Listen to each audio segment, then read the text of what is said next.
freedom have right now to President Mwai Kibaki. He even said through the Minister of Cabinet Affairs, that is Martin Elia Lomuro, who spoke on behalf of Salva Kiir, who said that President Mwai Kibaki even took some of the government officials from South Sudan to Mombasa, to Kenya Government of School for training. And that is why they are so grateful to President Mwai Kibaki. The negotiation was done here in Kenya, and the peace accord was also done here in Kenya. Prof, it's when you talk of peace, when you talk of international relations with other nations, we can never talk much about President Mwai Kibaki. South Sudan is enjoying peace right now, and if you look at the flag, it's more or less the same as Kenya's flag. That's correct. Right. I think you're absolutely right. Peace and development for us in Kenya always went together. And I think what President Kibaki did was to continue on the foundations built at independence by the first president and the second president, as far as the Sudanese peacemaking efforts are concerned. I think President Kibaki's introduction and innovation here was something he called economic diplomacy, yes, and business diplomacy, going alongside peacemaking and development. If you look at our embassies everywhere, there was a renewed emphasis on business and bringing in investment and getting our exports out there. And part of the training, you just mentioned the importance of training here, in Kenya School of Government, but also Foreign Service Institute at our Ministry of Foreign Affairs began getting a tweak towards emphasizing those issues. He was very conscious of them. He met the ambassadors. He wanted to know from each one of them, they meet I think once every 2 years, what exactly have they done to promote economic. But you're right, peace in our region. If you look at what happened in Somalia, our armed forces intervened when our tourist resorts in the coast came under attack. Yes. We didn't attack first, they attacked. We had to respond, and we did. As far as Somalia is concerned, we have continued a very good cooperation as far as security in the region is concerned with Ethiopia. He was also so passionate about foreign policy. Absolutely. Absolutely. And foreign policy because he realized very well that we needed excellent relations with other countries in the world. Let me tell you, a lot of people talk about looking east policy under Kibaki. I think that is not quite accurate. Yes. What he was doing was saying we are going to consolidate our relationship with the traditional partners in the West and in Africa, to start with in Africa and to start with in East Africa, but we are also going to add onto that relationship, onto our baggage of relationship with these new emerging countries in Asia. So what you do see, despite all this look-east policy, is that we have continued our relationship with Western countries, with America, with Britain, with France, with Germany. In fact, they've grown quite tremendously over that period. At the same time, we have added, in Eastern our relationship with Asia, particularly East Asia and Southeast Asia. But Prof, again, before I let you go, if you look at his approach in terms of how he would handle issues, he would mediate through ministries, through envoys, through different departments, not as a person. He would delegate duties. How would you attribute this to his personality and in terms of how he would run his government? I think from the very beginning, and I think the minister here will attest, he said, I will delegate, but I will delegate to the most efficient. Actually, the minister will also be That's the one. I will delegate to the most efficient people I have. Ministers, permanent secretaries, directors, managers, policymakers, advisors. Get the best, delegate to them, sit back and wait for the report. But you had better make sure when you went with your report to President Kibaki that it was up to snuff. It was up to the standards of his.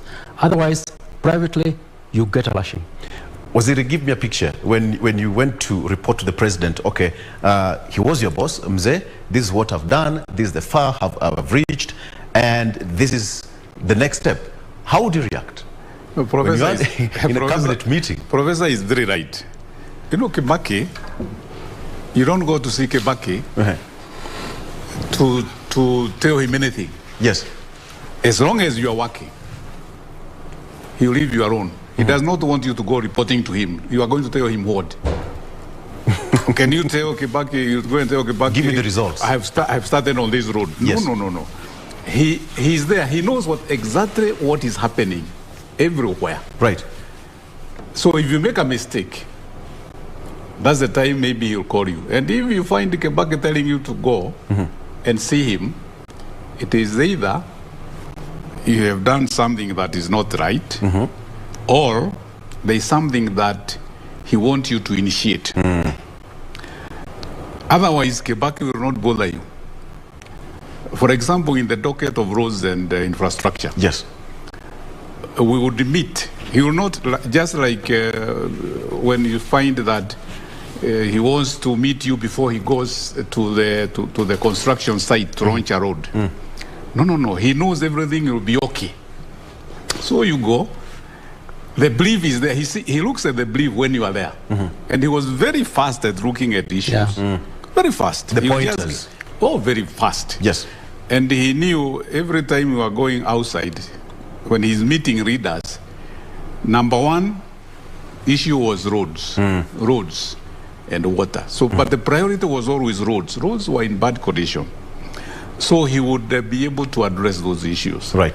The other good thing that he gave us ministers comfort is that he did not want to write to the people, to the wananchi. So once he gets the briefing that this road maybe it's at this stage, design, we are going to tender maybe very soon. It is being looked into so that he knows what to tell the readers. Yes. If, for example, we are launching a road and other roads have come up, and I give him the brief that this road is maybe being designed, because we look at the road before going to a certain area, he would make us very comfortable. And say, mnajua, serikali inafanya kazi na budget. Na hii budget inapitishwa na bunge. Hiyo ndio tunafuata. Kama hii barabara haiko kwa budget mwaka huu, hamwezi jengewa hii barabara. Yes. So you have to plan it. Sasa tutaiweka kwa budget mwaka ujao. He will never tell wananchi that itatengenezwa leo, itatengenezwa mwaka huu. So they gave us a lot of comfort that President has said it is not in the budget. So even answering parliamentary questions for me, it would be very easy for me to say the president was there and he said we are going to look into it the next financial year.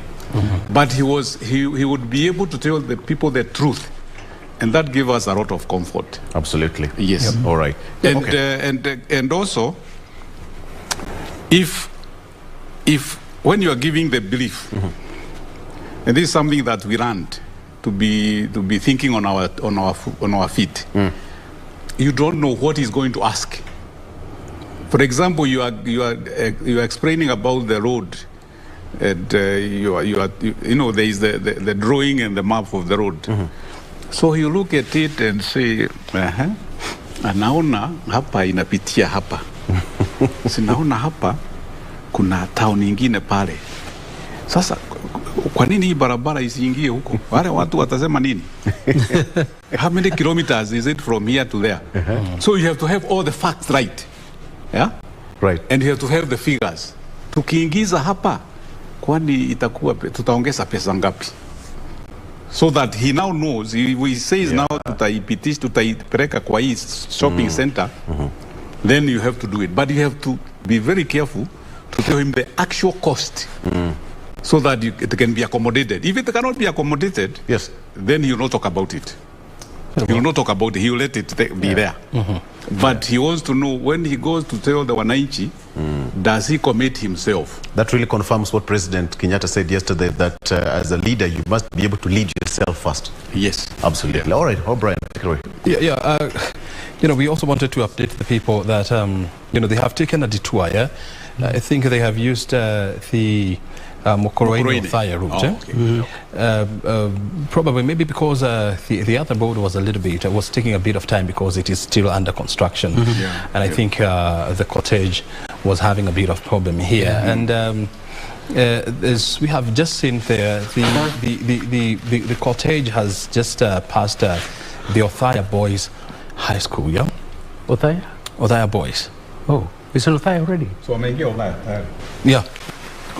So that tells you that they're not far off from the Othaya-approved school. So this is, I think the route is shorter, or what? I mean, I'm not very familiar with the terrains of Mokoroini is shorter. It is shorter. Yeah. So also because probably maybe they were running behind schedule. Time. When you look at time, and this is something that they would want to not to get late, because we are in the rainy season, and of course the weather has been kind to them, but at least it hasn't rained this morning, but it looks like it was raining the whole night. Yeah, but the weather is holding well so far. Yes. Yeah, and some of the people that we've seen at the Othaya-approved school, what is actually now on your screen, we have seen a couple of people there, education CEs, Professor George Magoha. We have also seen NAC Kenya leader Martha Karua. We have also seen National Treasury CS Ukuri Yatani, among other people who have graced this occasion.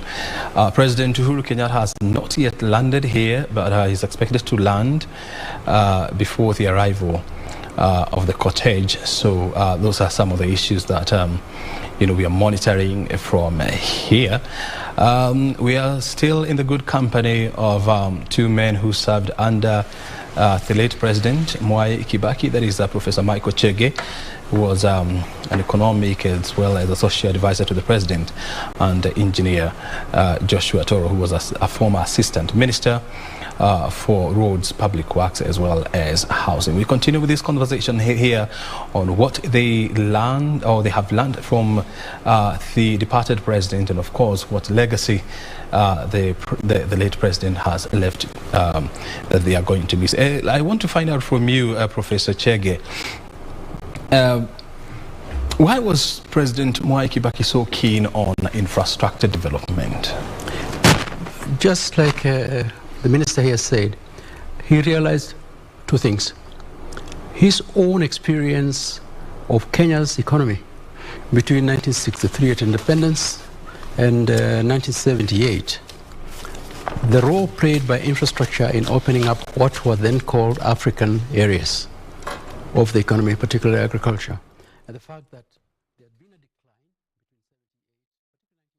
coming in the 1990s, that rehabilitation of infrastructure got priority, because if you open up infrastructure, you open up a lot of possibilities, because with the communications, you give people who grow crops in the land. Same thing with transportation itself. It's a wealth creator. It's also an income generator, plus the service sector. Infrastructure went hand by hand. Yes, as the minister is saying, a lot of it was roads, but also electricity and access to energy. I remember him saying, connect power to every shopping center. Look at what happened when shopping centers in Kenya were connected to power. Small, medium enterprises that use electricity, including handsets for users of telephones like yourselves. And the industries associated with that, M-Pesa and all of that, which has made Kenya famous. All of this ride at the back of infrastructure, and I think that is why he wanted it. He generated growth and gave people hope. You just mentioned Thika Superhighway. Look at what the situation was there before and after. It's not just the highway. It is connected construction, building, habitation between Thika and Nairobi, to the extent that you're talking about one continuum of urbanization, which we need to look into, by the way.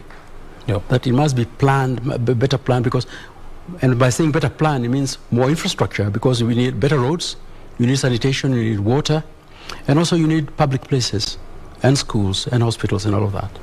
Yeah. And it's proper to say that yes, indeed, infrastructure development, has a spurring effect on development of local villages, and that is quite apparent, because when you use some of the bypasses that the late president, constructed like the Western bypass, the Eastern bypass, the Southern bypass.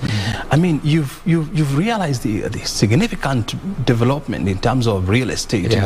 You see towns that were never there. You see new estates that were never there before, and so that trigger effect is definitely good for economic growth. And of course, as you are saying, I mean, it also now requires the country to put in place proper urban planning mechanisms in place, and this is where the people like now Engineer Toro will help us. And as on the screen is the nephews of the departed president, making way into the venue. That is Laikipia Governor Nderito Mureithi, who was also an assistant minister for trade during Kibaki's tenure. He's also an economist, right? And an astute one. And he used to work for the International Finance Corporation, which is the lending arm of the World Bank. So also made his way there. So there are also various people who are here, and if you can allow me, I can actually go through some of them. Some of even the retired military generals, including chiefs of generals staff. They are in attendance, to honor their fallen bosses. So that is what exactly is happening there. We're expecting the arrival of President Uhuru Kenyatta, who is expected. Actually, Brian, I'm told that they've arrived. Oh, the president has arrived? The president has arrived, has landed at Udaya Boys High School, as well as DP Ruto and former Prime Minister Raila Odinga. All of them are in Udaya Boys High School. Probably that's where they'll pick up from that particular point, and a clear indication that they're almost getting home. Not so well conversant with the area though, but it's now 10:21, so we would predict that not so long from now they should be there. So the president has arrived at Udaya Boys School, together with the DP Ruto also there, and former Prime Minister Raila Odinga. So yes, as we said, he is the man to receive the former head of state at that particular event. We'll get the pictures. Actually, I've been told that they're just going through Mokoraini town, eh? That's Mokoraini. Yeah, that's Mokoraini town. I don't know, what's the distance from Mokoraini to the approved school? It's not Engineer? Far. It's not far. It could be 10 kilometers. 10 kilometers. It's not far. It's not far. It's not far. All right. So it's proper to imagine that in the next 15-20 minutes they should be there. Mokoraini and Ola, they are just next to one another. They are smaller constituencies. They are just next to one another. So from Mokoraini, the next town is Odaya. From Mokoraini. The next town is Odaya. The next town is Othaya town. And how far is the approved school from Othaya town? That one I have no idea. I have not been to approved school, but it must be around there, within the same vicinity. I think it must be closer to the president's place of birth, Gatuyaini, which is not in Othaya town, a little bit further out. But we understand the president is not going to be laid to rest at Gatuyaini. Where's it?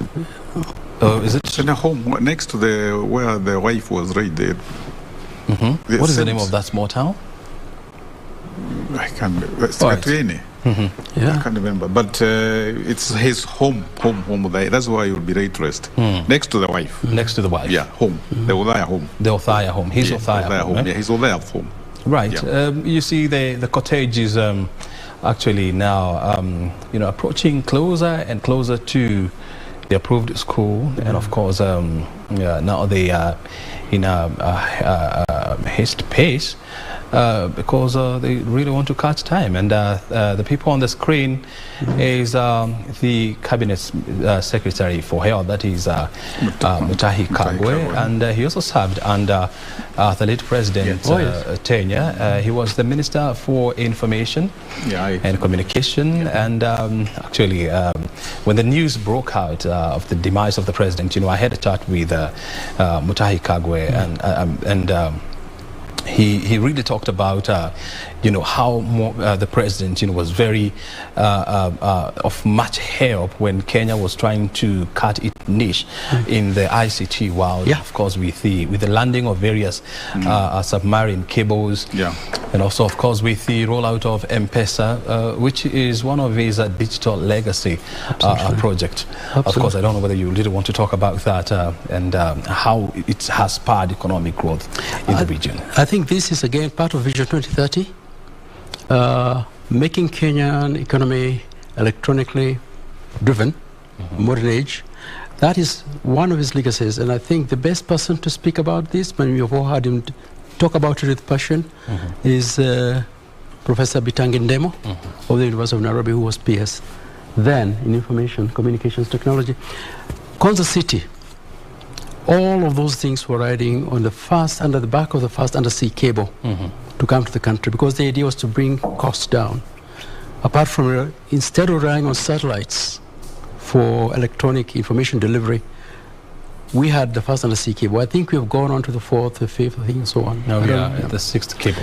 And that has made us a really important demonstrator in the developing world of how you use electronic technology for information, not just for information like we're doing here, but also for commerce, for buying and selling, and particularly in the financial sector. And you just mentioned M-Pesa, in which we are a global leader. So that again, when you talk about legacy, is those are the things. And he took a very strong personal interest in this, in ensuring that all the obstacles on the way were removed. And I think we owe to him the fact that we went as far as we did then. I think we must revisit areas in which we're lagging behind.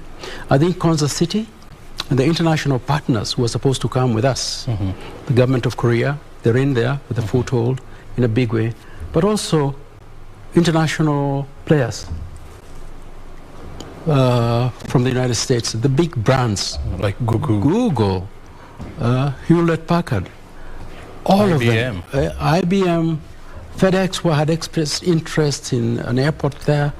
All of these players should be brought on board now, just like we had intended, if his legacy is to be continued. I know there were a few problems. For example, National Land Commission, as the minister was saying, land is always a problem to get projects started in our country. And it makes our projects in Kenya more expensive, because landholders always hold out for money, and it takes time. Regardless of all that, we know what the problems are. Let's go out and solve them. Yeah. Very well. And I think it's also highly appreciative to note that, since the body or the cortege left the Lee Funeral Home, it's very interesting to note that we haven't seen this procession, going through a road that is not would not be said to be not in good shape.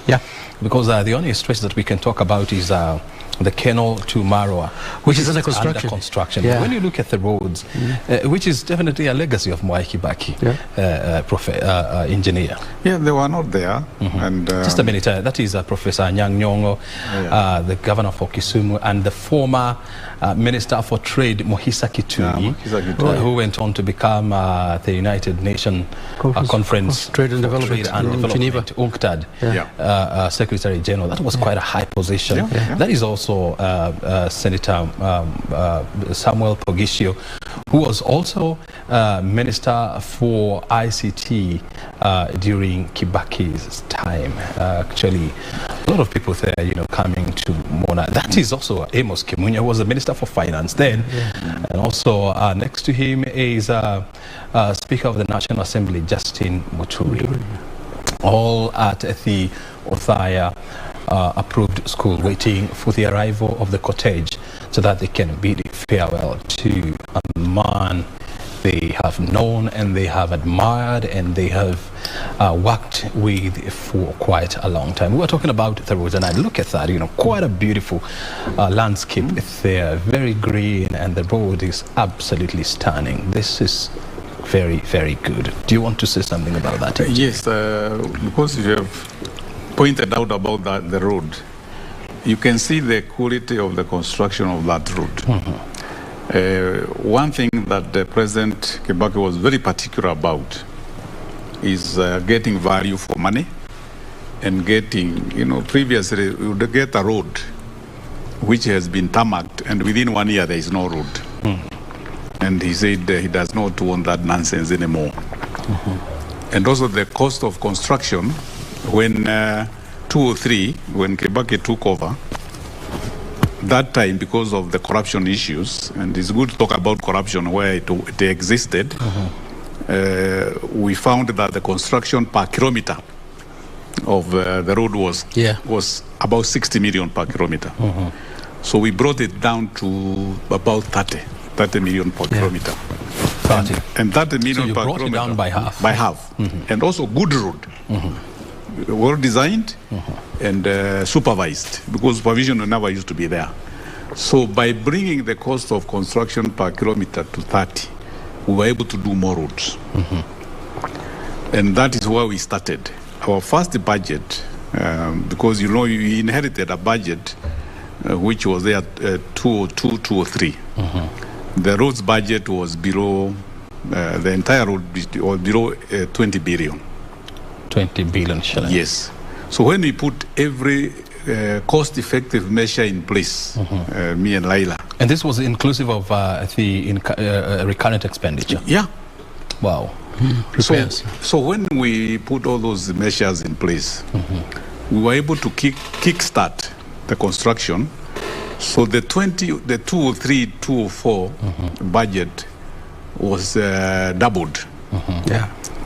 And we exhausted that budget, and we had to have supplementary. Yeah. Kibaki handed us more money. The only thing that was very clear about, never give out work, and don't tender if you do not have money budgeted for that particular year and that particular road. That is what we call prudential financial management. Yes. So you wanted Kibaki to be on wrong footing with him. Go against that. Yeah. Was asked, where are you going to get money to do that road or to do that project? So he was very particular about that. The other issue I like the viewers to understand what Kibaki wanted us to do. He told us to look into why contractors are not being paid. Even when there is money, we want contracts to be paid, and paid quickly so that they can go and do more work. Yeah. So when in 2003, I called a meeting. Laila told me, can you look into this issue, because the president wants to know why contractors are not being paid quickly. So when I called a meeting, and I said I wanted all those people who signed certificates, I want them in my boardroom. Everybody who approves payment of a certificate for a contractor. So I was surprised. 28 signatures were required to pay a certificate. So contractors would employ permanently people to be chasing those certificates. So in the boardroom, I asked somebody, after the resident engineer has approved and it has come to the project manager to look into whether there is any material paid on, advance payment, whatever, where does it go from there? So you find somebody say it comes to procurement. As procurement, you are involved in tender and valuation. What is it coming to do? No answer. They go to internal audit 3 times. What are you doing? So 28. So we reduced them to 6. 6 signatures. From 28? From 28 to 6. So you eliminated a total of 22 signatures. So once the certificate is submitted to headquarters, then 6 signatures. And then the contractors never come to chase payment here. Wait for your money. And you were able now to do that, and contractors were able to finish their work. And the other thing that we implemented was no contractor will get 2 projects. When you get the second project, you have to be about 80% complete. So we were able to spread the work to as many contractors as possible. So there was no rush for contractors to come and get three projects, 2 projects, which they will never even implement. So that way, that's how we were able to move very fast, even in the housing sector. And also the public works. You know, the talk roads, now public works, and even the housing sector. Yep. The same was implemented. And that is basically what the Kibaki was looking into all his ministers. Work without supervision from me. But he would know whatever was happening everywhere. The other point that I would like viewers to know, for the 5 years I was the assistant minister, another 6 years when I was in Kenya, let's say when I was assistant minister, there is no one day that I got a contractor coming to my office saying that I have been sent by Kibaki to be given this work. It's never happened. Never. I have never gone to Kibaki's state house and Kibaki would be having a contractor saying, can you go and help this contractor? Or Kibaki would call and say, I'm sending a contractor to you. Never, not even once.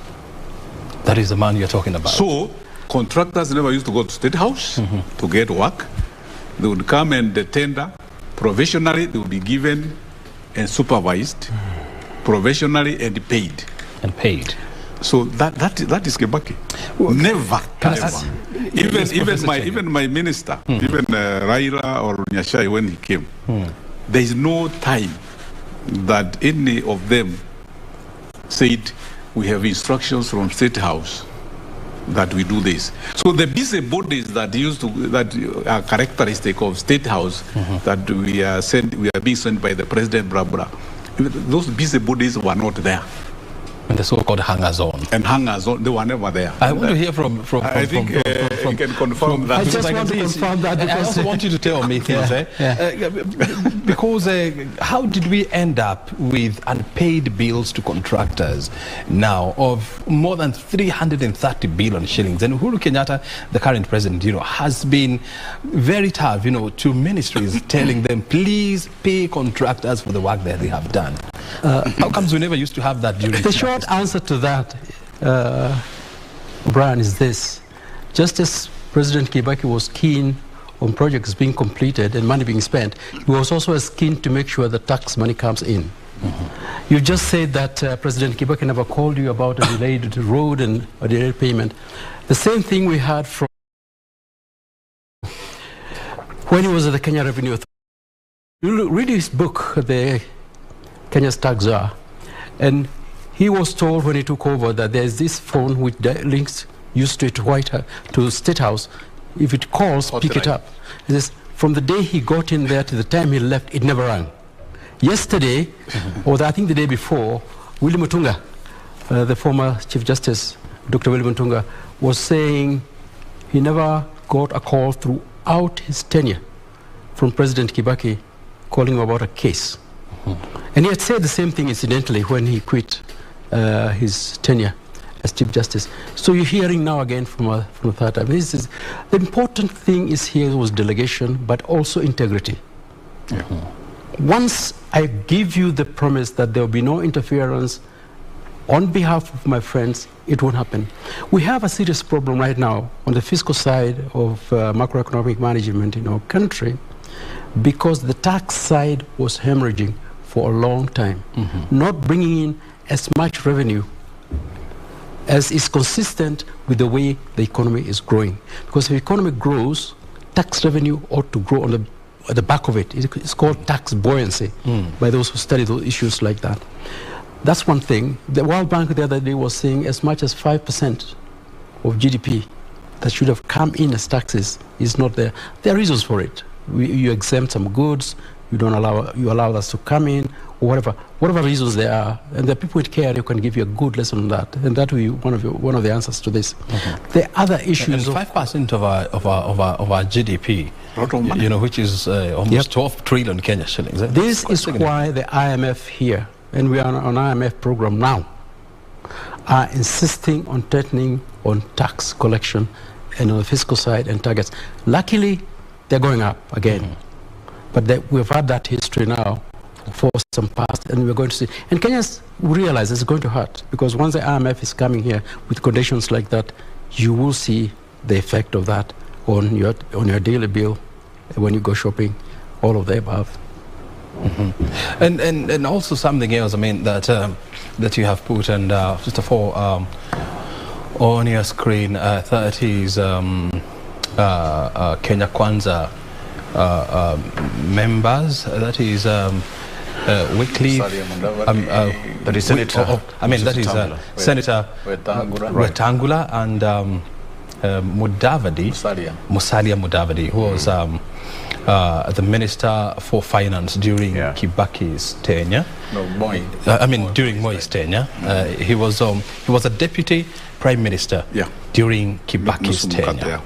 During the government of the coalition government. So, that's right. Yes, he was the Deputy Prime Minister, and together with Uhuru Kenyatta, who was then the Minister for Finance. And Musalia Mudavadi was also the Minister for Local Government. Yes, he was in local government. We became devolution. Local government. Exactly. Exactly. So, I still wanted, still on that issue that you have brought about... I think, Brian, we perhaps just a matter of an update. I think in a few minutes from now, with the arrival of such kind of guests, we now expect that the body will be there in a few. And then now that the president is also in the vicinity at Udaya Boys, he will be the person to receive the body, of course. Still remember that this is a military event, and we expect members of the military to take charge of the entire session, drawn from the Kenya Army, the Kenya Navy and the Kenya Air Force, all in the rank of colonels, led by brigadier, taking charge of that particular event. At the graveside, the flag will be handed over to the family, and a 19-gun salute will be administered in honor of the late President Mwai Kibaki. Of course, 21-gun salute is only given to heads of state who die while in power, and that is according to the rule. And so far in the history of our nation, only a few people have been accorded state burial or funeral. To speak, we have got founding president, that is President Jomo Kenyatta, who was accorded the state funeral and of state burial, depending on your stature in the society, or as he so wishes, according to the presidential proclamation. So it's the situation we have. But some people say that now it's so sad that we don't have any living president in Kenya. But nonetheless, Prof, we must be thankful as a nation that we've gone through the process, and a majority of people alive today have seen the hands of 3 presidents until the 4th one today, Prof. Yeah, that's what I was saying. If you look at our neighbors, you realize we have a lot to thank God for, that younger generations are now getting accustomed to making a transition from one presidency to the next, peacefully, more or less. And this is very unusual in our part of the world. Kenyans should look at their blessings. I know we look at what is going wrong, and we should. But as you're saying, this is one of the things that we consider an essential part of our heritage. And by the way, that speaks to the tolerance of Kenyans. A lot of people here say they envy Tanzania, and they're right to say so. But look at us. In terms of transition, there may be arguments, there may be competition, but at the end of the day, when all that is done, and the process has worked its way, and the laws have worked their way, there's a good and smooth transition. And that's why you can talk about, yes, there's no living president. Wananchi and saying we do not want to know history. We don't want history. We want now. Now, if you do not want to know just a minute, engineer, I think it is very important to point out that now the cottage is in Othaya town. This is Othaya town. They have just passed Monaine Primary School, which is about 3 kilometers from Othaya town. And the significance of Monaine Primary School is where President Kibaki used to cast his vote. So that is his local polling school. station. polling station. As you can see, people in Othaya, lining up to say kwaheri to their son. And that is a fact now that, the cottage is just a few minutes from the final destination, that is the approved school. Yeah, this is quite close to their heart because it's the longest serving member of parliament. They could easily talk about they know. And actually the other fact is that, President Kibaki goes into history as one of the longest serving members of parliament from 1961 63 to 2000 50 years as a member of parliament. That's a record. I don't think, because Kenyan voters vote leaders out. They don't. I don't know who is going to, any leader who is going to stay in power for 50 years. Moi did how many? Moi is probably longer because he was already 55. And he was in parliament right through to when he became president in 78. In 78. And he left presidency in 2002. Yeah. So when you do the math, the same, no? About the same. So almost the same. That's a long time. Yeah. That's a long time. But when you look at they accrue one another. Exactly. But if you look at the track record and what they did to the society, to the country, it would easily say that, okay, fine, they were okay to be in parliament for all that while. Understand? So exactly. Because someone would say that probably we wish we had a longer period with President Mwai Kibaki. When you look at the issue of economy, we would have been somewhere else. But we don't complain so far. So what I was saying about the leadership, when you find the leaders saying they do not want to know history, now history talks about good things and bad things. So that you stop doing the bad things, you emulate the good things. So if people do not want to hear why Kibaki was the good president, so that they can be able to borrow a leaf from his style of politics, then it means now you are grubbling in the dark. You do not even know where you are going, because education never ends. And that's why you are always continuously being educated, so that you can be able to be reminded where you can go wrong and where you can go right. And also, you are told what you want to do was tried, sometimes it never worked. So let us try it another way. You cannot continue reinventing the wheel, because when you reinvent the wheel, you never make progress. So that's the unfortunate status we have now of the new readers who do not want to hear anything. And me, as with all the knowledge I have and everything, I need to impact that to the younger generation and to other readers. If you can take a look, we have the Humvees already. Chances are that the cottage probably now will be handed over to the military as we speak, because the Humvees, we saw the Humvees took the body yesterday from State House to Nyayo Stadium. And here we have the military already lined up. Actually, they have arrived. They've arrived at the approved school. So we have the military already aligned. There you have it. The gun carriage reversing to receive the body there at the junction. We have the military already lining up. The colonels, from this particular point until the end of the session, now it's a military affair. They hand over to the military.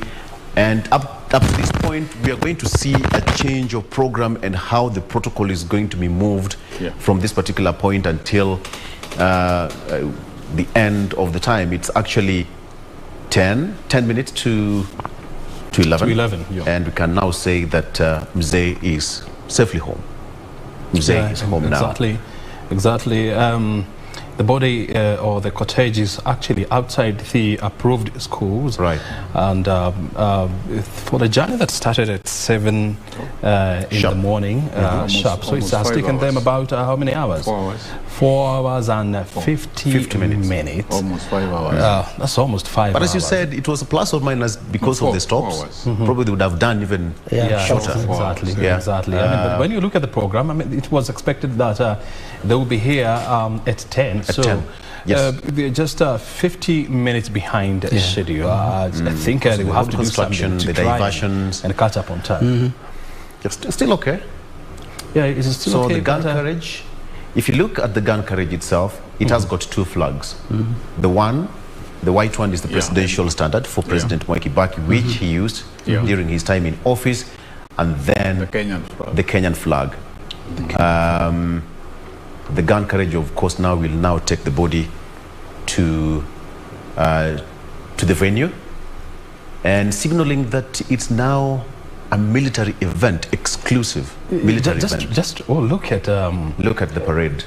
The military parade there. The arrangement. It's a combination of the Kenya Navy, the Kenya Army, and the Air Force. Yeah, the 3 arms of the Kenya Defense Forces. Actually, they say that it's a full parade, consisting of 96 members of the service, led by brigadier there. So 96, you said? Yes. What is the significance of 96 instead of 1,000 or 20? For them, do you have any idea? 96 should be the full parade. And if you have a quarter parade like the one we saw at Leaf in Europe, that's a quarter parade. This is a full parade signaling a high-ranking member of the state. For example, now this is the final parade that he's getting. He's getting a full parade equivalent to his stature. He is a former commander-in-chief, and therefore you're getting that full parade consisting of the Kenya Army, the Kenya Navy, and the Kenya Air Force. So it's quite significant, and of course even the 19-gun salute. For so many people, it will be the first time to get the sound of the guns, especially in this town. You can imagine it's been a peaceful area. Never seen these. I hope they are prepared. Now, there is something that I noticed yesterday, and I don't know whether you noticed. President Kenyatta, from State House all the way to Nyayo Stadium, his vehicle never carried any flag. It was just no. Yeah? Yes. The significance that you cannot have 2 flags flying at the same time. At the same time. Yeah. And of course, according to what they say, it's not President Uhuru Kenyatta's moment. Yeah. It is the late president's moment. So with his flags. His flag. So yeah. That's why we have got 2 flags. We have the other flags flying at half-mast. Yes. Well, the president is still there. The regime is still active, but it's not President Uhuru Kenyatta's time to shine. So the 2 flags cannot fly at the same time. At the same time. The same territory. Would we expect to see the same here? I think so. Even if we look at the president's vehicle when they go into the venue, it will not be having flags. It was just like in church. Right. If you have got many bishops, there is only one bishop who will have the mace. The mace. No other mace will be there. Yeah. And that even yesterday, you noticed yesterday, it's only one mace which was there. Right. Is it the senior most or not? Whatever it is, once you say this is the one who is going to have the mace, every other bishop will not bring the mace, and they all have the mace. So that you don't end up with a situation whereby you have 15. Yeah, that is now for that ceremony. You are the one. So your mace is the one that is going to. Yes. So I'm also imagining it's the same because I've seen a number of cabinet secretaries here. Yeah, they are no flags. Their cars, you will not expect them to have flags. But that one was a directive by the president. He said no cabinet minister, no person will fly a flag, even ambassadors, until Kibaki is buried. So that was one of the points. No flags. It's no time for show of might. Yes. There's a Nyeri member of parliament. Right. He has also arrived at the venue. Yes, and the CS for Interior and Coordination of National Government, that is Dr. Fred Matiang'i, is already there with the CS for Agriculture, Peter Munyao. They are both saying hi to Bishop Moheria there, And as I can see there, the president's team is also there making way and ensuring that, all the loose ends, are tied as they wait for the arrival of the body of the late president. What you are saying there is at the Othaya approved school. The casket is already here. The last time we checked, it was being shipped from the hearse to the, you're calling it the gun carriage? Gun carriage, yes. The gun carriage. And I was just asking myself, this would be the same gun carriage that we saw yesterday? So probably maybe it left earlier than the hearse or something? Yeah. All right. Yeah. Earlier. So far, the casket is already on the gun carriage, and perhaps if you have those pictures, there you have it.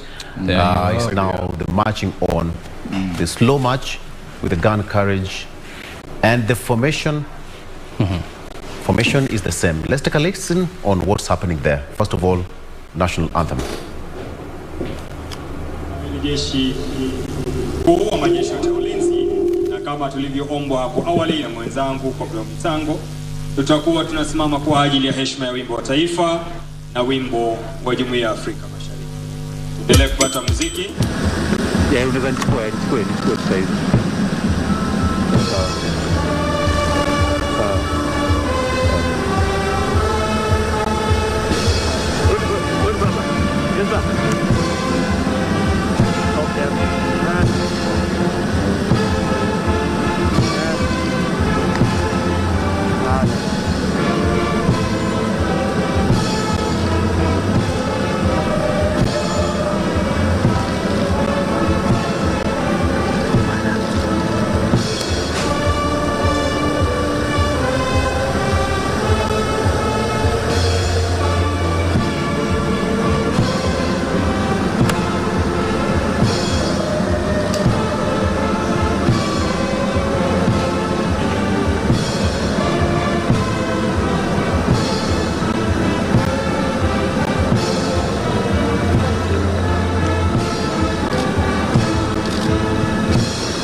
kwa ibada ya misa.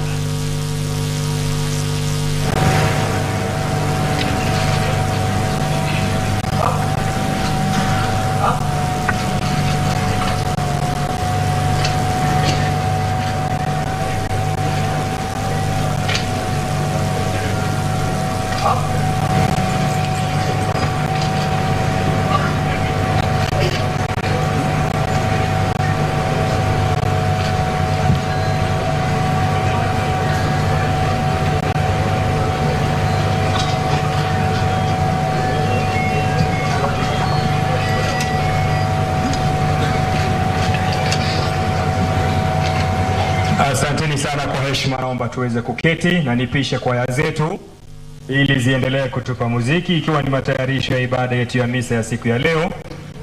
Nikiwakaribisha wote ambao wametoka pembe mbalimbali za Jamhuri yetu ya Kenya, wote ambao tuko nao hapa na wale wanaoungana nasi kupitia mitandao mbalimbali ya kijamii. Kwaya, tuendelee tafadhali.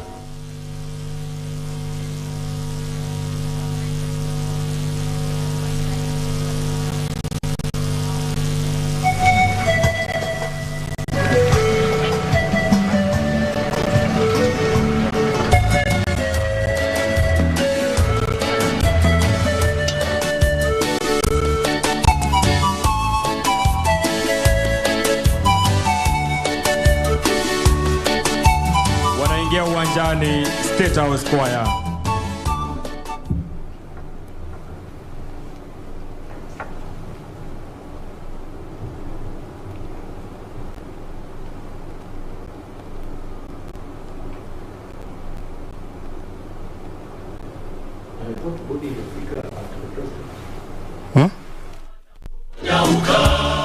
Ndivyo maisha yetu sisi yanavyopita kwa haraka, tunatembea na kuringa.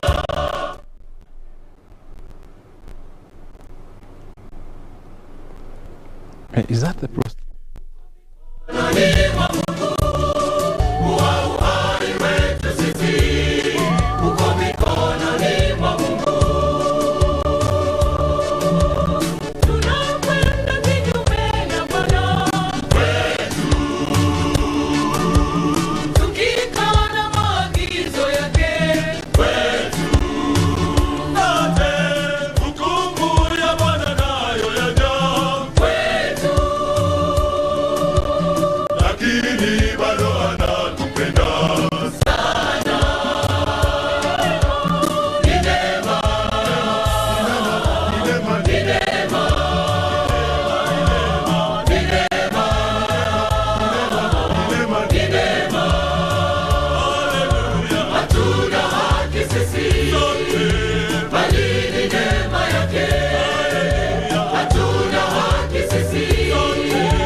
As you can see from your screen, President Uhuru Kenyatta is finally arriving at the Nyeri approved school where the body of the late President Mwai Kibaki has just arrived. But now on the screen you can see the wife of the former Prime Minister during Kibaki's tenure, that is Raila Odinga, Ida Odinga, together with her husband Raila Odinga, also making their way into the venue. Already the body has arrived. It is inside the dome, which means that the military or the official event is almost starting now. As you can see, that's a body that is draped with our national flag. You know, at any moment now we should be handing you over to the Nyeri approved school for the team that is there to take over so that they can guide us, because that is where actually the event is. But before we do so, I think I would want to give a minute each to the team that we have been having here. Professor Michael Chege, a former advisor to the late President Mwai Kibaki, and that inside on your screen, that is Raila Odinga paying his tribute or his last respect to the departed president. And of course, as I was saying, final remarks from Professor Michael Chege and Joshua Toro, engineer, before now we hand over to the approved school. Yes, and I'll start with Michael. Thank you, Brian. We say goodbye to a great Kenyan, to a great African, to a great statesman of the world, to a great leader of thought. I never stopped learning from President Kibaki, though I never sat in his class. He left us a great legacy, a great brain, great ideas of development, and how we should hold together as Kenyans. Very well. Please let us never forget that. Exactly, and as you can see on your screen now, President Uhuru Kenyatta has just arrived, and now he's making his way into the dais, and he's accompanied by First Lady Margaret Kenyatta. Time now to listen to the national anthem first.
Asanteni sana kwa heshima na unyenyekevu, naomba sote tuweze kuketi.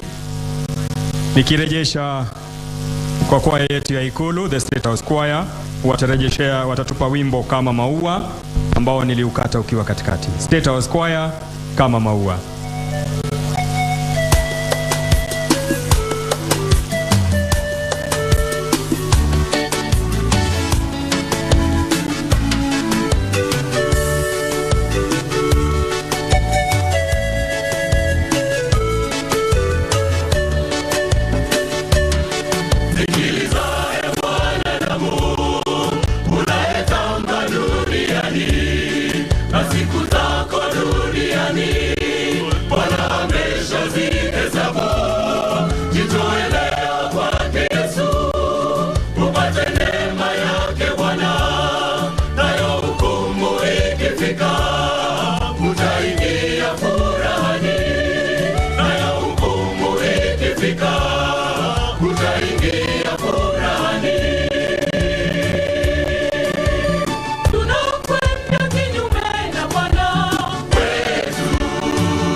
Hatuna haki sisi yote, bali ni neema yake.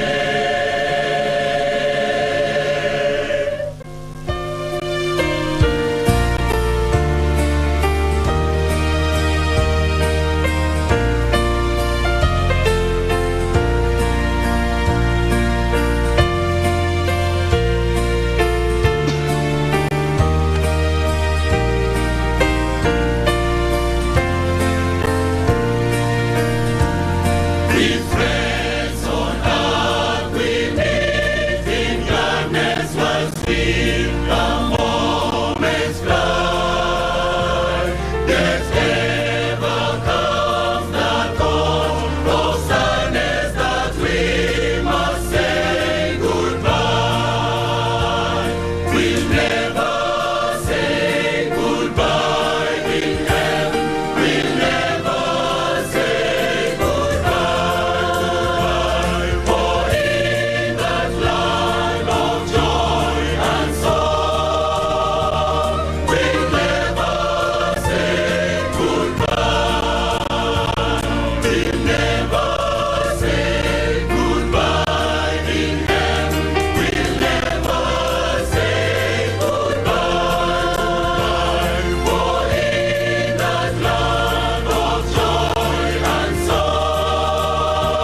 Nitaomba sote sasa kwa heshima tuweze kusimama ili tuweze kuanza ibada yetu ya misa, na nitampisha Father Michael Morigo ambaye atatuongoza kama commentator. Karibu Father Morigo.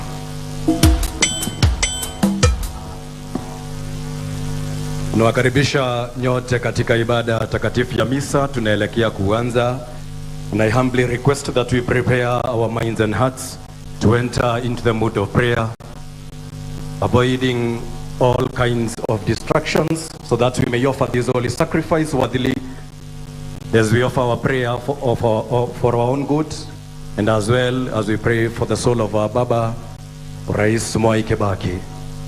Kwaya, wimbo wa kwanza.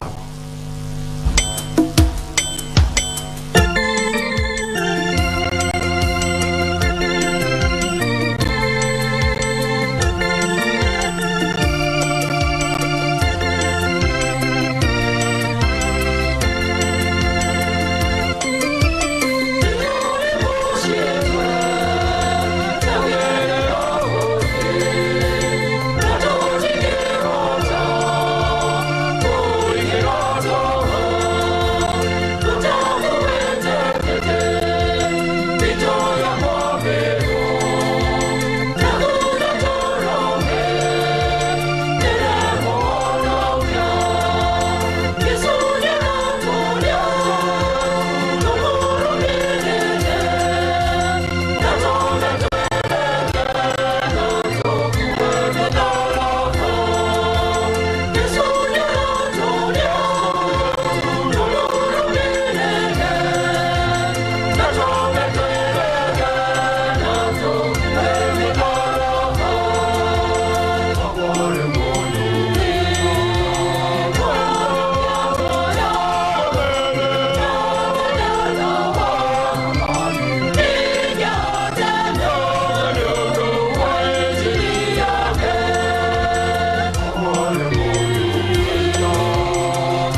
Kwa jina la Baba na la Mwana na la Roho Mtakatifu. Amina. Neema ya Bwana wetu Yesu Kristo na upendo wa Mungu Baba na ushirika wa Roho Mtakatifu viwe nanyi nyote. Ndugu na dada wapendwa, Mheshimiwa Rais wetu, First Lady, Deputy President, Right Honorable Raila, wageni wote waliofika hapa, viongozi wote, ndugu na dada Mkenya, tunaomboleza baba yetu Rais Mwai Kibaki. Tunawaalika leo katika sherehe ya kumpa burudani, ya kumwombea, kumpa heshima tosha kwa njia ya maombi yetu.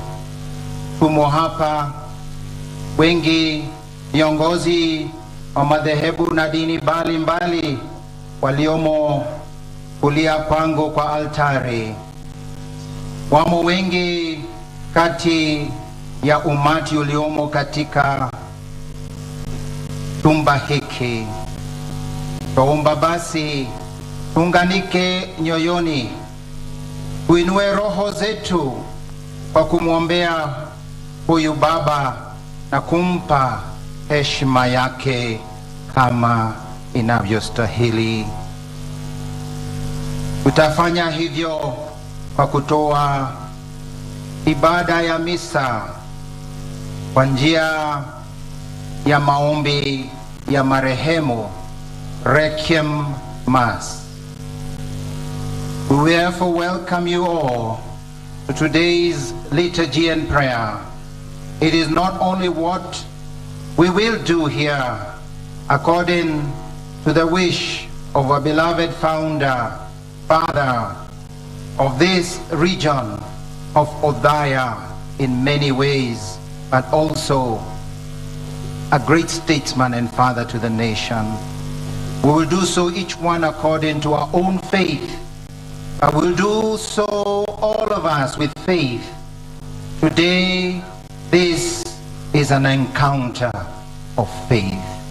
Allow me to express once more the desire of the family of our President Mwai Kibaki that he be sent off in the same way he lived, with the simplicity and at the same time without any political spirit, that we will not have kindly the speeches, but rather we will make our tributes as a nation and a people of God.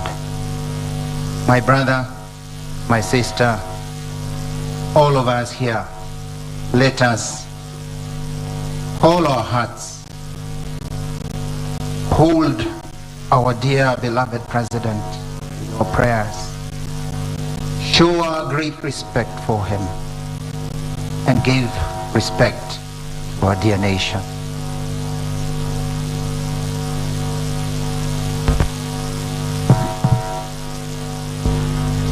We will now go to bless the body in memory of his baptism, and also knowing it as sacred temple of God according to the rite of the Catholic Church.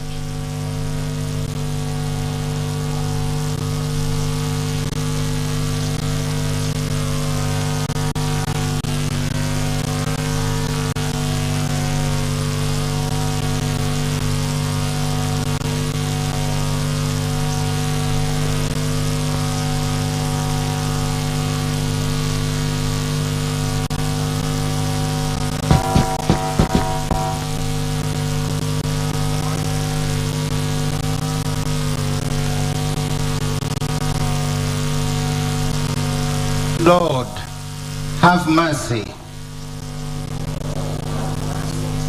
Christ, have mercy. Lord, have mercy. Lord.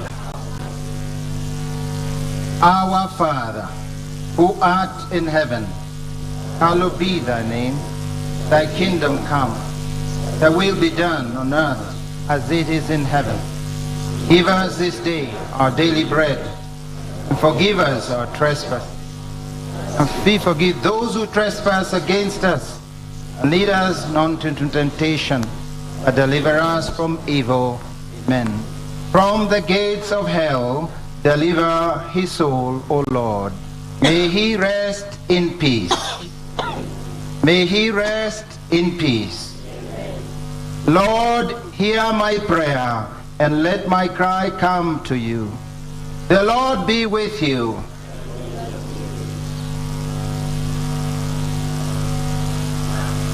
In the waters of baptism,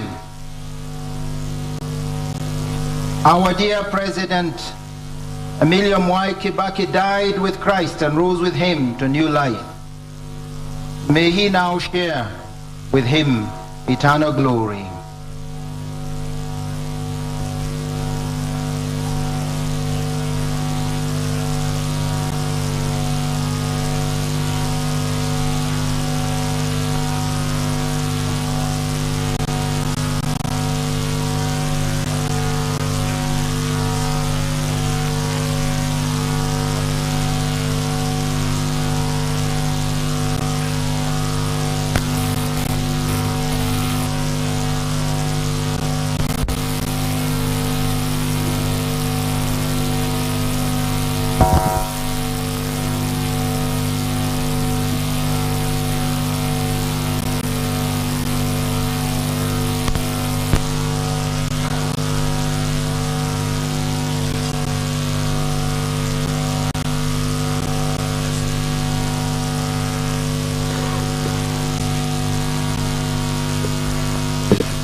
God of loving kindness, listen favorably to our prayers.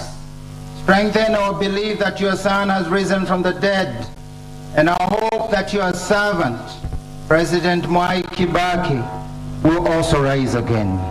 We ask this through our Lord Jesus Christ, your Son, who lives and reigns with you and the Holy Spirit, one God, forever and ever.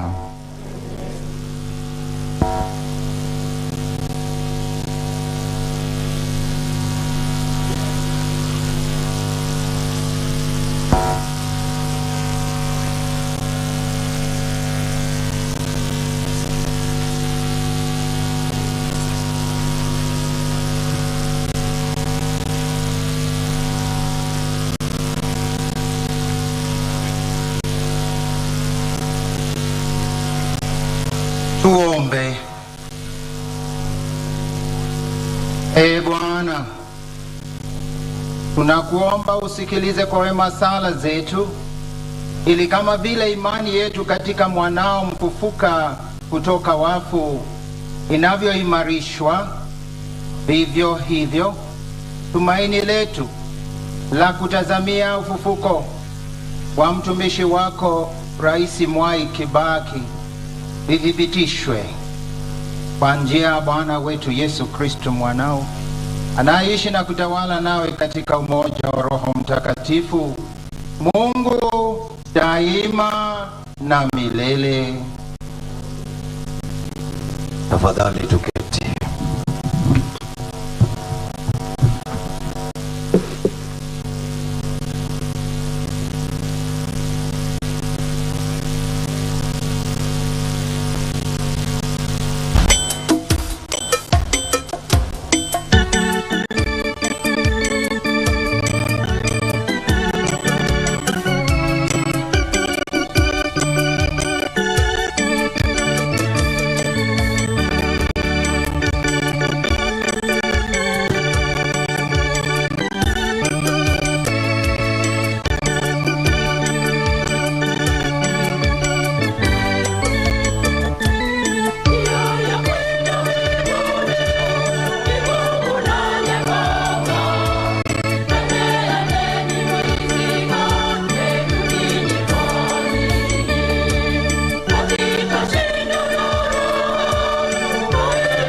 Tukiwa bado tungali tumeketi na kutulia, ni wakati wa kulisikiliza neno lake Mwenyezi Mungu.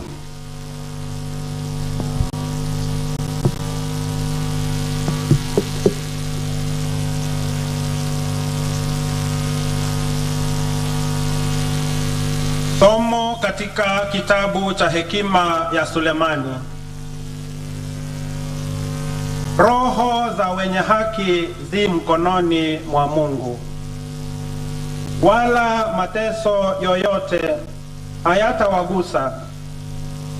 Machoni pa wapumbavu walionekana kama wamekufa, na kutoka kwao kulihesabiwa kuwa msiba, na kuondoka kwao toka kwetu kuwa uharibifu.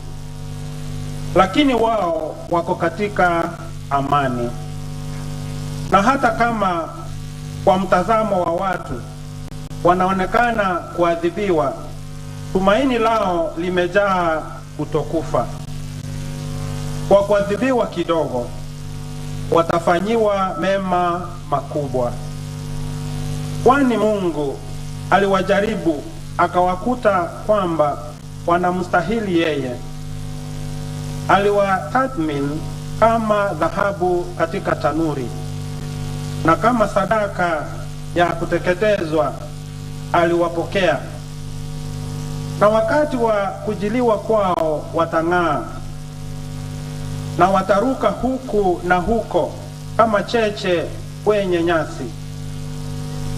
Watawahukumu mataifa na kuwatawala watu, naye Bwana atakuwa mfalme wao hata milele.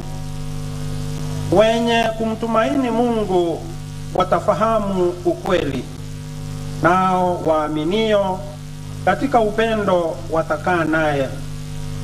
Kwani neema na rehema ni kwa watakatifu wake. Neno la Bwana.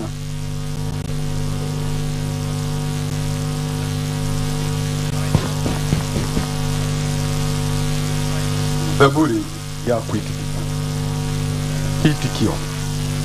Bwana ndiye mchungaji wangu, sitapungukiwa na kitu.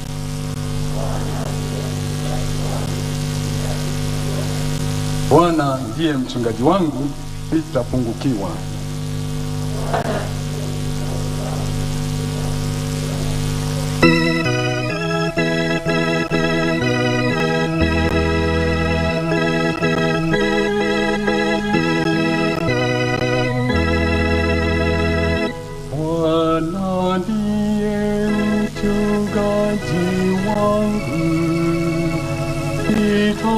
Wow.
katika njia zake kwa ajili ya jina lake. Naam, nijapopita kati ya bonde la uvuli wa mauti, sitaogopa mabaya, kwa maana wewe uko pamoja nami. Gongo lako na fimbo yangu yanifariji.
Hakika wema na fadhili zitanifuata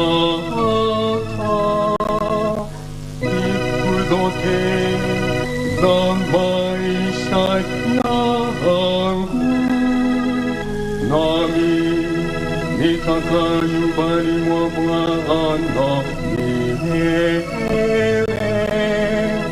Nami nitakaa nyumbani mwa Bwana milele.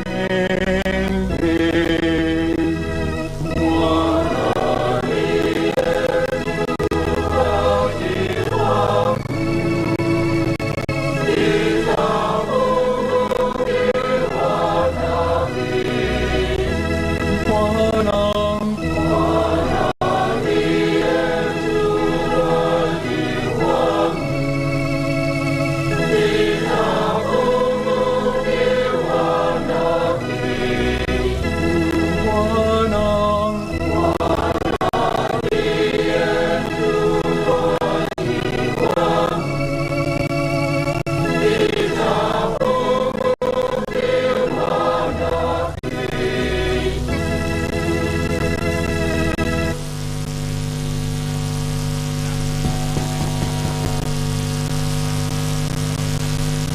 Somo katika barua ya pili ya Mtume Paulo kwa Timotheo. Mkumbuke Yesu Kristo aliyefufuliwa kutoka wafu, aliyekuwa wa ukoo wa Daudi, kama isemavyo habari njema ninayoihubiri. Kwa sababu ya kuihubiri habari njema, mimi nateseka na nimefungwa minyororo kama mhalifu.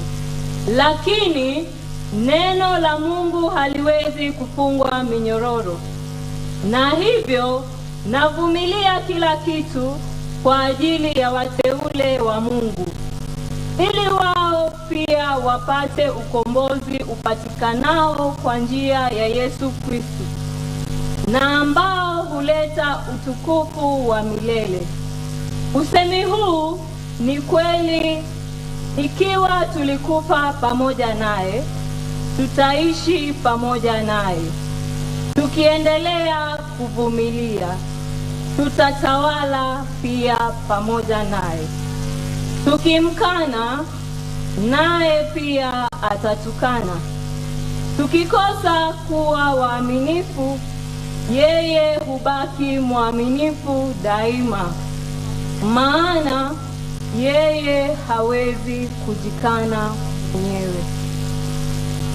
Neno la Bwana. Naomba tuweze kusimama kwa somo la Injili.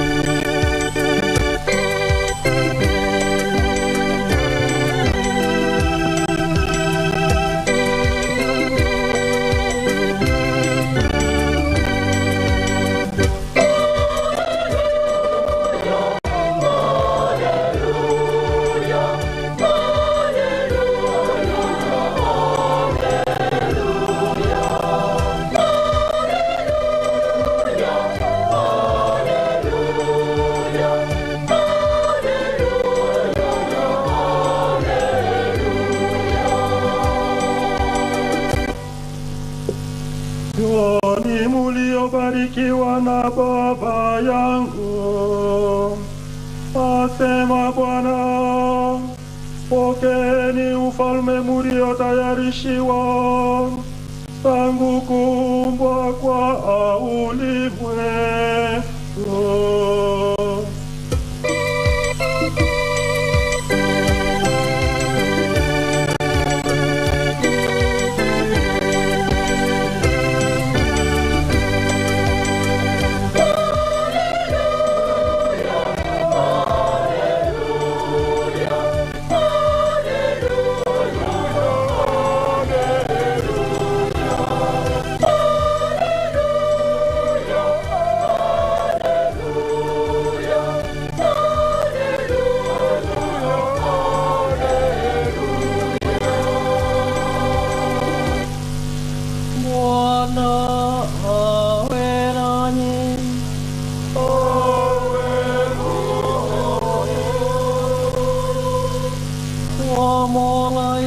Takatifu ilivyoandikwa na Mathayo.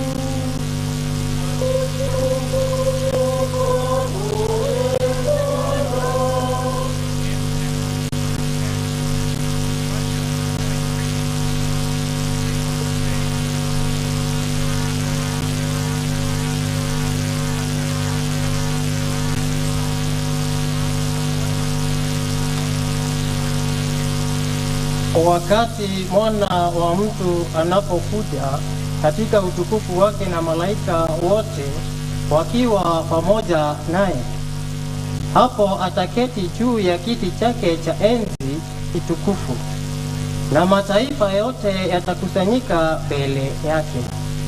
Naye atawatenganisha watu kama mchungaji anavyotenganisha kondoo na mbuzi.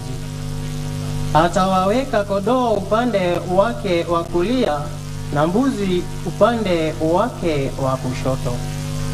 Kisha mfalme atawaambia wale walio upande wake wa kulia, njooni enyi mliobarikiwa na Baba yangu, pokeeni ufalme mliotayarishiwa tangu kuumbwa kwa ulimwengu. Maana nilikuwa na njaa nanyi mkanipa chakula, nilikuwa na kiu nanyi mkanipa maji, nilikuwa mgeni nanyi mkanikaribisha, nilikuwa uchi mkanivika, nilikuwa mgonjwa nanyi mkaja kunitazama, nilikuwa gerezani nanyi mkaja kunitembelea. Hapo hao watu wema watamjibu mfalme, Bwana, ni lini tulikuona mwenye njaa nasi tukakupa chakula, au ukiwa na kiu nasi tukakunywesha maji? Ni lini tulikuona ukiwa mgeni nasi tukakukaribisha, au bila nguo nasi tukakuvika? Ni lini tulikuona ukiwa mgonjwa na mfungwa nasi tukaja kukutazama? Mfalme atawajibu, kweli nawaambieni, ila kitu mlichotendea mmoja wa hawa ndugu zangu wadogo, mlinitendea mimi. Kisha atawaambia wale walio upande wake wa kushoto, ondokeni mbele yangu enyi mlilaaniwa, nendeni katika moto wa milele uliotayarishiwa Ibilisi na malaika wake. Maana nilikuwa na njaa nanyi hamkunipa chakula, nilikuwa na kiu nanyi hamkunipa maji, nilikuwa mgeni nanyi hamkunikaribisha, nilikuwa mgonjwa na mfungwa nanyi hamkuja kunitazama. Hapo nao watajibu, Bwana, ni lini tulikuona ukiwa na njaa au kiu, ukiwa mgeni au bila nguo, ukiwa mgonjwa au mfungwa, nasi hatukuja kukuhudumia? Naye atawajibu, nawaambieni kweli, ila mlipokataa kutendea mambo haya mwapo hawa wadogo, mkataa kunitendea mimi. Basi hawa watakwenda kwenye adhabu ya milele, lakini wale waadilifu watakwenda kwenye uzima wa milele. Injili ya Bwana.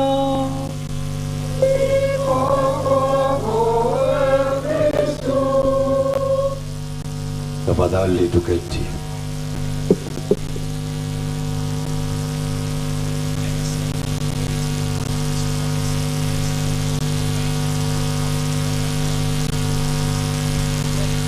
Sasa basi, baada ya kulisikiliza neno lake Mwenyezi Mungu, sasa tutasikiliza mawaidha kutoka kwa homilia yake Baba Askofu.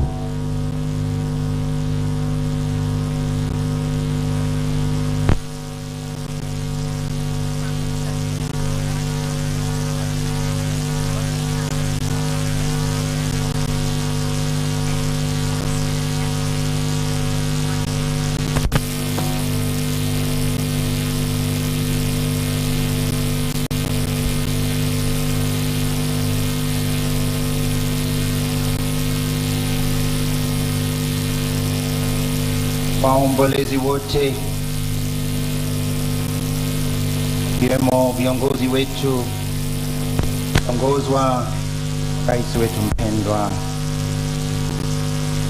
familia ya baba huyu wa nchi yetu Mwai Kibaki, Wakenya wenzangu wote, watu ambao tunamwamini na tunakiri imani kwa Mungu Mwenyezi. Tumesikiza maneno kutoka kwa masomo yetu ya leo.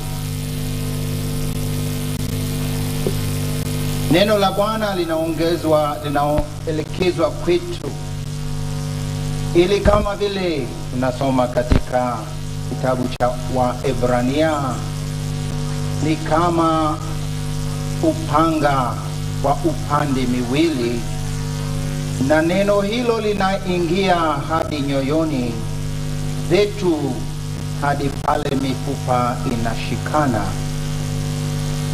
Neno la Bwana linaelekezwa kwetu hata nyakati hizi tunaomboleza kiongozi shujaa, ili sisi tuliowachwa hai tuweze kugeuzwa mwenendo na tuweze kuwa wastahilifu kuitwa wana wa Mungu, na kama nchi tuweze kuitwa wana wa nchi wazalendo. Katika Injili ya Mtakatifu Mathayo, Bwana anakuja akituhukumu sisi sote, na akiangalia maisha yetu na thermometa yake, kipimo chake cha kazi yote tuliyofanya na maisha yote, kila jambo ambalo anaweka katika latiri ni hili: nalikuwa na njaa ukanipa chakula. Nalikuwa na kiu, ukanipa maji. Nalikuwa korokoroni, ukanitembelea. Nalikuwa uchi, ukanivika nguo. Nalikuwa hala pa kulala. Ni lini Bwana tulipofanya haya yote? Ulipofanya haya kwa mmojawapo wa wale wadogo kabisa, ulinifanya mimi. Lakini ni hilo, sio masomo yangu haitawekwa kwa alitiri. Sio sifa yangu, hiyo haitawekwa kwa alitiri. Sio maneno makubwa ambao nimezoea kuzungumza, hayo hayatapata njia kwa alitiri. Sio yale ambayo ninajisifia mimi mwenyewe, afya, mwili, nguvu, kadhalika, hata uongozi. Ni kwamba katika jukumu uliopewa na Mungu, mfanyikazi, kiongozi, padre, askofu, mtumishi katika umma, askari na yoyote yule, kama uliweka hili jambo, nilikuwa na njaa, mmojawapo wa wale wadogo. Unapomwomboleza rais wetu na baba na babu ambaye leo tutamsindikiza, tunapata fursa ya kujiuliza kwamba mimi katika jukumu nilio naye, kazi nilio naye, nimeweka haya maanani? Latiri yangu sasa yanguka pande gani? Nafikiri ni vyema nyakati zingine kukaribia kifo. Kifo ni fumbo. Death is a mystery. We never quite understand it. And we always see it very distant from us, as if it can't happen. That's why I think it's good I say it, because I have a little bit of experience, to be a little close to death, because it brings order to your priorities and makes you find out what falls in that scale, whether you are even minimally worthy of being told, welcome into the home of our Father. And that is what today we listen to the readings, and we are called as a nation, each of us individually, by God, because He gave you a mission and gave me a mission, gave me something to fulfill in life, and that is what I'll be measured on. And that will be my soul. How heavy is my soul? For good.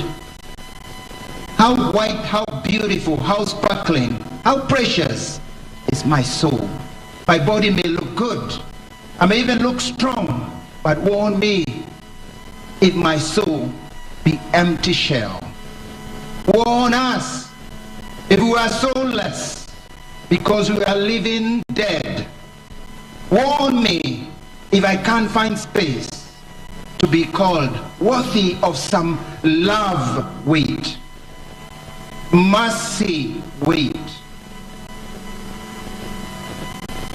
This man, he has fought the good fight. Like St. Paul, I have fought a good fight. I have finished the race.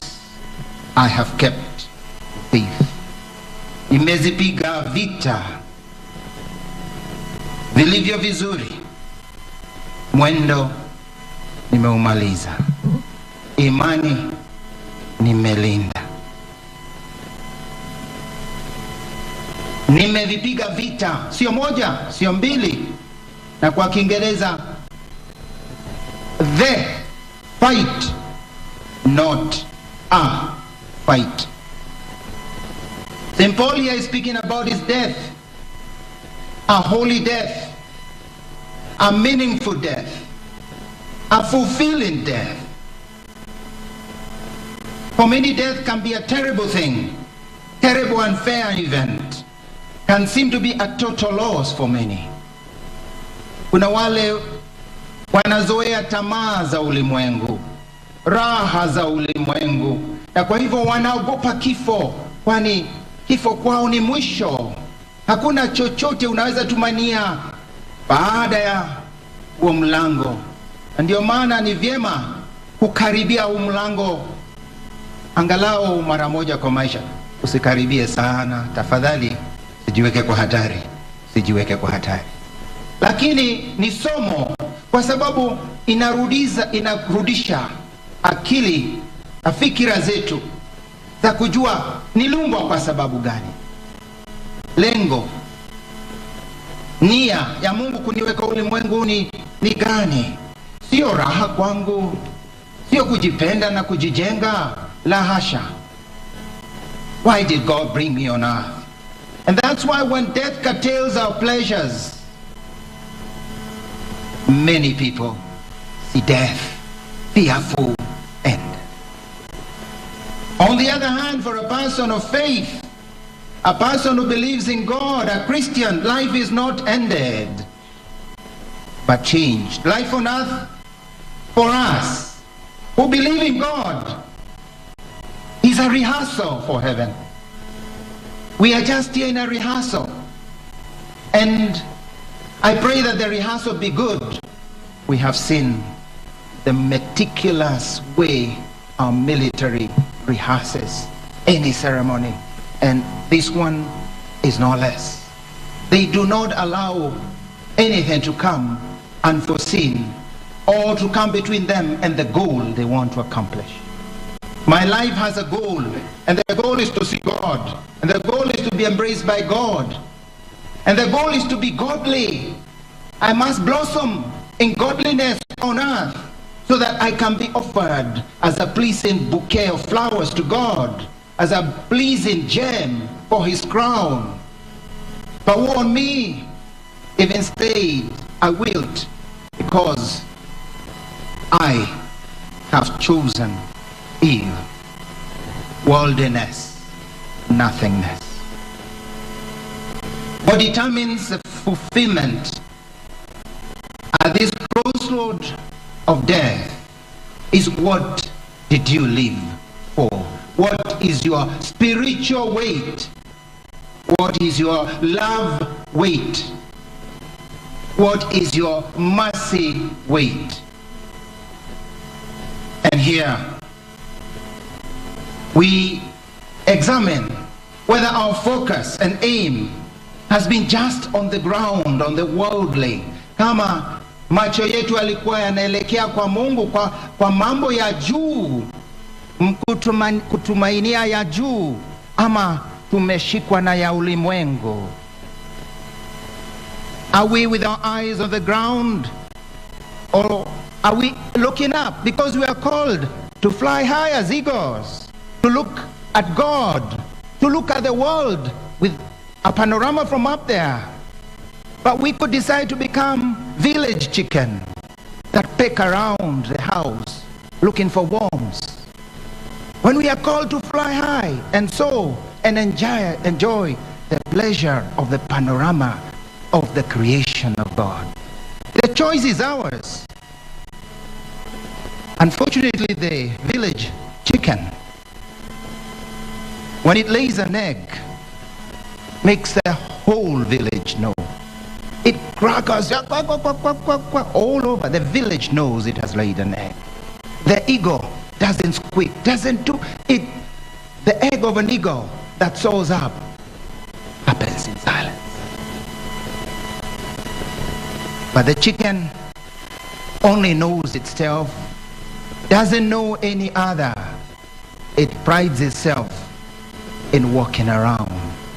Our spiritual calling calls us to think about heavenly things, to soar up there, Tunaitwa tuangazie, tuone vile Mungu alivyotupa vipaji vya aina mbalimbali, na kati ya hizo vipaji ni hii kipaji cha wenzako, kipaji cha ndugu na dada. We have the greatest gift. We must look. That's the gift of my brother, the gift of my sister. Was there a higher goal that you committed your life to your mission? We must live for noble goals. I have fought a good fight. I have fought the good fight. This is not a praise to the violent, but to struggle for what is right, for justice, for mercy, for truth. The struggle for the one person worth dying for. And that person worth fighting for is God. Jesus Christ, his son. So we are called, that the struggle we are called, the fight we must fight, is a fight to make goodness reign, to make God reign in hearts, in society, in our families, in schools, and especially in my heart, in my heart, in your heart, in your heart. And today, allow me, as we gather around the body of our Father, like a family that wishes to ask for a blessing, like a family that wants to ask, what do you bequeath us? Like a family that he has called to give a last word. What will he tell me? What will you tell me? Because you are with us. You are with God. What do you tell me, my dear Father, for this nation? What do you tell each and every one of the leaders here present in his heart? What does God ask you to ask me? Ask you, my brother, sister, my beloved. I would dare to say, he will ask us to embrace truth. He will ask us to embrace truth in leadership. You ask us, you ask me, be authentic. Serve.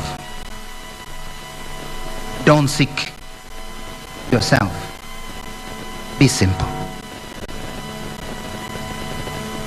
From the early ages of our church, of Christianity, we've seen people dying for truth, for God, because that's what is worth dying for, living for. The truth of my neighbor and the goodness.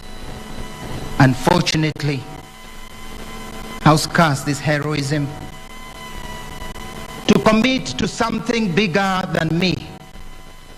That's what he would tell me.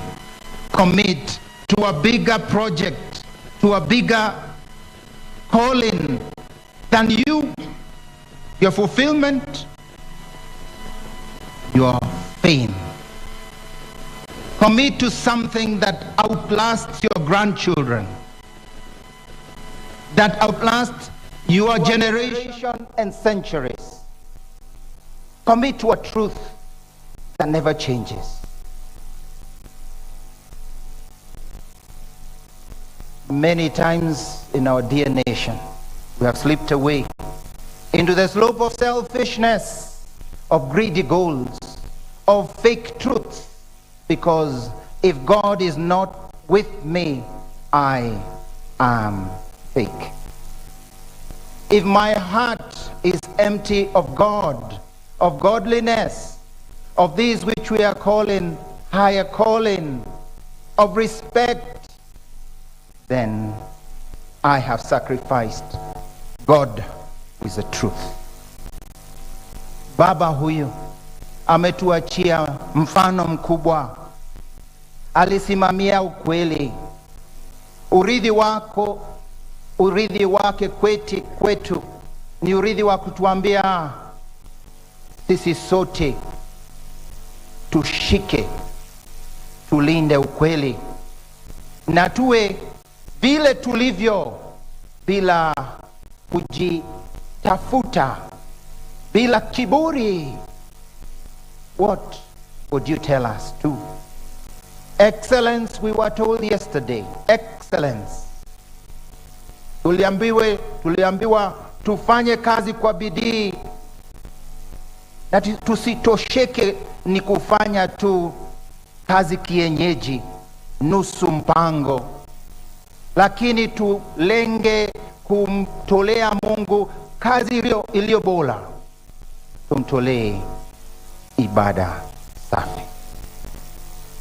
With his weaknesses, because he was human, our dear president also knew how to rise up and not compromise for what he knew was the truth. Whenever he had, for whatever reason, found that he had fallen in one thing or another, or failed in one thing or another, yesterday we had to, he would rise up with hope, with optimism, but would never leave the truth. He will never use falsehood as a vehicle for personal gain. Father, our Father in our nation, whom we bury, tell us loudly that we must embrace truth, that we must love this nation so much that I cannot compromise because of my personal gain, that I be ready to sacrifice as you did, because truth and service is more valuable than what I gain personally. God gave him hardships, adversity, his accident, his illness, his public humiliation, deprived of power of the word, even towards the end of his life, a man who was so eloquent. That is difficult. But he did not complain. He didn't lament. He accepted it. That's what we asked. To sacrifice for greater good, for greater goals. A good fight, the good fight that knows no human enemies, only the devil. Can we not learn even for a moment?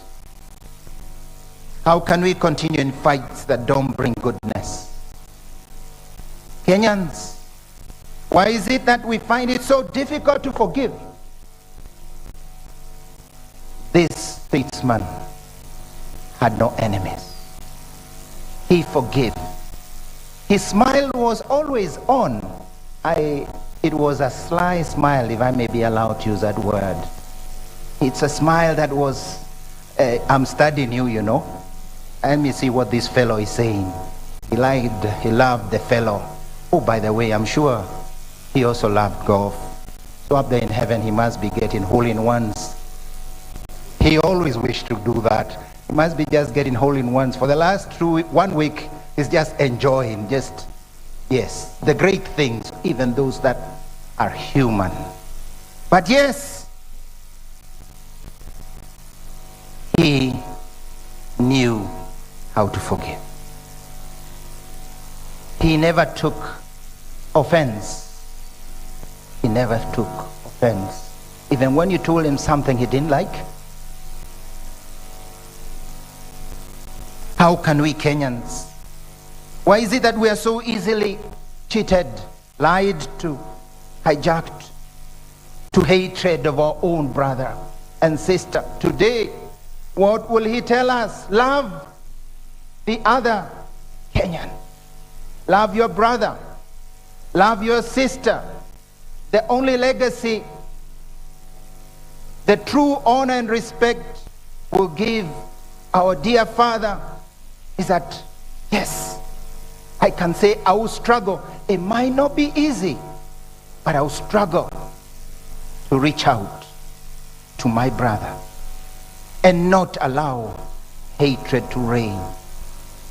I must work towards becoming a dispenser of God's mercy from the least to the highest. When you did it to the least of my own, you did it to me. Kenyan leaders, why is it that none of you, few of you, have the courage to say, I'm sorry? Why is it that I can assure you, I can confess in public, it's not easy for me to say I'm sorry. But yes, I have had to say I'm sorry often. For us, thank God, the Catholic Church, we have the sacrament of confession. And you know, when I go to say I'm sorry, I kneel. Doesn't matter whether I'm a bishop. I kneel down. I say, please, najua nimemkosea Mungu, nimetenda dhambi. You are called to humility, to ask pardon.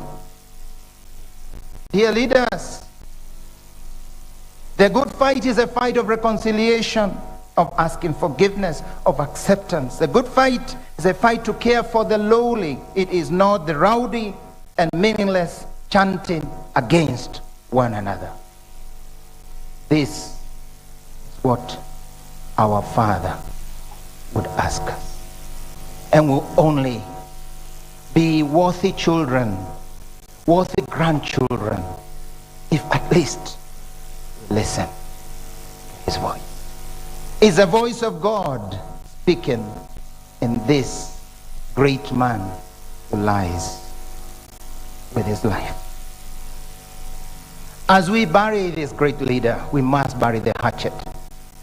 With my neighbor, with my friend, with my priest who I may have had issues, with the neighbor whose chicken came into my farm, with the other neighbor who has moved the fence to encroach on my land, to whoever, I must say, I must find a meaningful solution. Like a good family, we gather around this father that has resolved to live up to his legacy of no enemies, deep respect for one another, and simplicity and humility. I have kept the faith. Faith is not just saying you believe in God and appearing in church once in a while, or making the sign of the cross for us. It's our entire personality. Faith must be a faith of day and a faith at night, a faith in public and a faith in private. And one characteristic we can highlight of our dear father, President Mwai Kibaki, is humility in spite of his great intellectual stature. He was simple. He never sought to display his power. He was close to the ordinary person. And today he's giving us a lesson, a great lesson, in his desire to be buried in simplicity.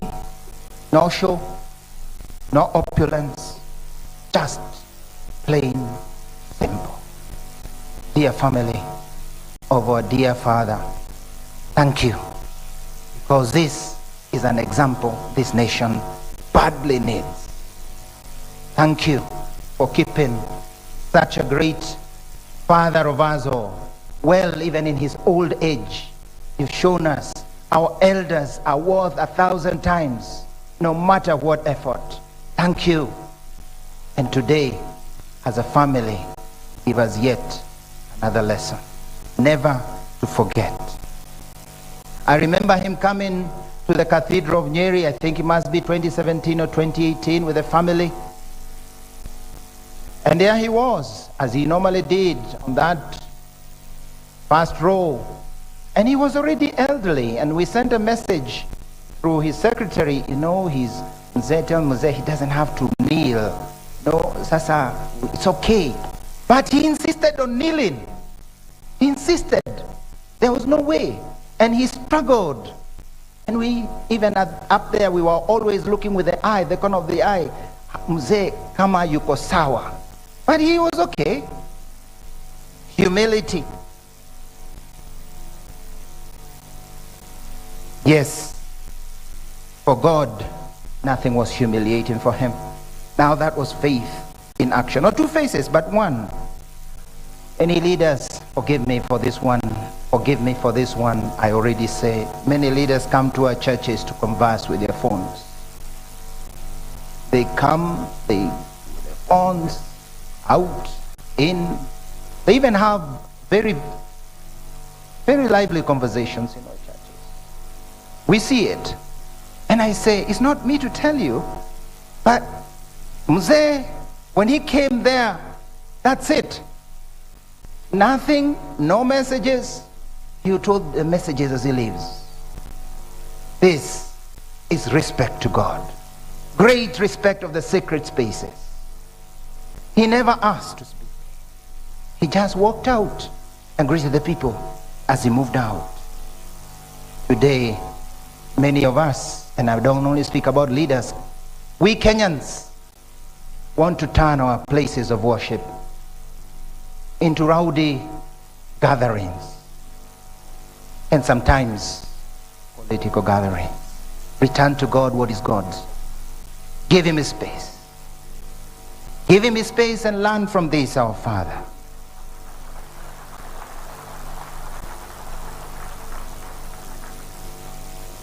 His words would be, Kenya needs us. Kenya needs me. Kenya needs you. Society needs us. God has granted you great talents. God wants you to build something good, but in a different way. Needs us. God needs us authentically Christian, authentically godly, authentically patriotic. Not us, not me, not my political career, not my popularity, not my stomach, but others, the poor, the hungry, the homeless, the orphan, the elderly, the mentally ill. We recall how much Mama Lucy also had that touch for those who were sick, who were suffering. What I do for this, how I serve them. And I recall, especially away from cameras. Away from cameras. The cameras have increased, and therefore we seek them. Eyes of God. Let's build a godly Kenya. My dear people of God, Kenyans, we pray for our father that God may have mercy on him, but we also see how much he did. How much he did especially to the ordinary. Tumuombe kwa roho yetu yote, lakini tumsifu kwa yale ametuonyesha kwa uongozi bora na tena kwa kujitolea, kwa kuwa akitafuta kawaida kutumikia watu, sio yeye lakini utumishi. Asante sana baba yetu, asante, tutakukumbuka, lakini tusaidie ili urithi wako wa uongozi ambao ni shupavu usiojitafuta uweze kuonekana kati ya viongozi na hata vizazi vijazo. One final thing that I'm sure he would ask us. That God wants to reign in our mouths. God wants to reign in our mouths. He never said a remark against his competitor.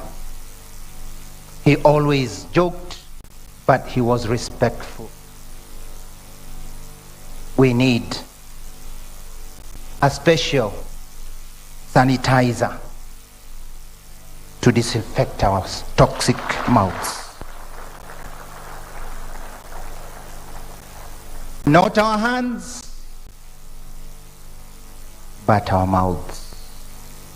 COVID is on its way out, but there is a new mouth COVID. Sanitize our mouths, our hands also. COVID is not yet gone, but more our mouths. Let's get the toothpaste sanitizer. That's how we'll keep the faith. This, I'm sure, Mzee. If I misplace his words, Mzee, forgive me. But I am sure he would say just what he loves for our nation. Let God be on our lips. Thank God. Let's say, if God wishes, I will. St. James tells us. Let's also say, sorry God, I stumbled. And also say, here I am, Lord, to serve you and to serve our nation. Our nation needs you. God needs you. Society needs you. Because we must bring goodness. That's the legacy we want to promise our good Father who rests here. Please, let us not destroy that image that he leaves us. God will grant us the graces because we are weak. But please, open your heart. Fly high towards God. Be godly. Citizen, leader, worker, intellectual, it does not matter. God has a plan for you. Let us, as we mourn this man, speak his praises and take them home with us.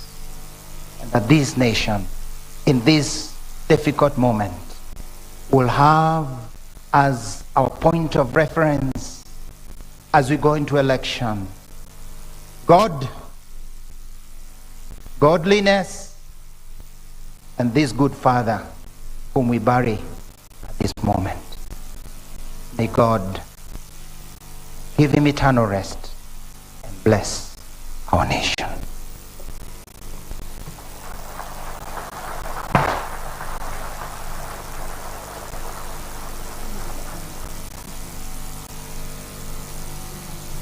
Tuweze kupata kimya kifupi, tutafakari maneno tuliyoyasikia.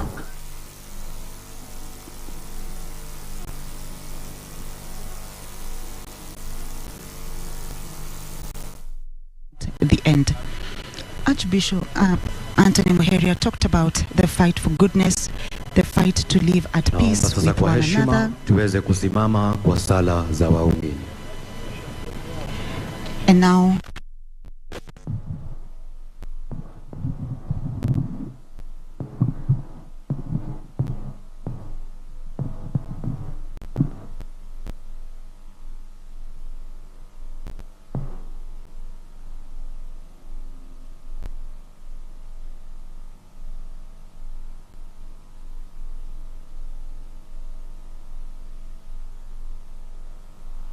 tumuombe. Kwa dhati Mungu Baba Mwenyezi ambaye alimfufua Kristo mwana wake toka wafu kwa ajili ya wokovu wa wazima na wafu.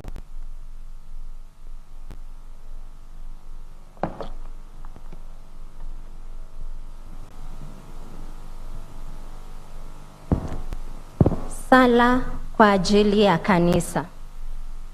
Tuliombee kanisa takatifu ili liendelee kuwa kielelezo cha matumaini, ukweli na haki. Tuliombee ili liweze kutekeleza majukumu yake ya kinabii, kifalme na kikuhani kwa ujasiri. Bwana utusikie.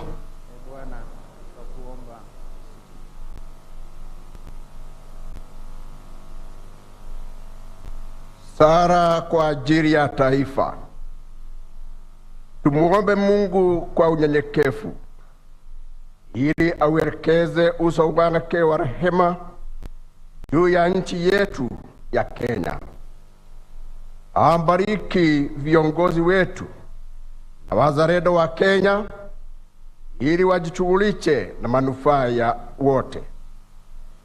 Tumuulize Mungu pia atakaze kwa njia ya pekee hasa wakati huu wa kujiandaa kwa uchaguzi wa kitaifa, ili upendo, amani na haki vidumishwe na vitawale.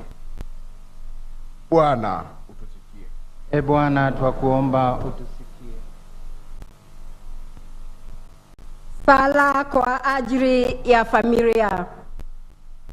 Tuiombee familia ya marehemu Rais mstaafu Emilio Mwai Kibaki, ili Bwana wetu ambaye ni chanzo cha utulivu na faraja awajalie amani rohoni wakati huu wa majonzi. Bwana utusikie.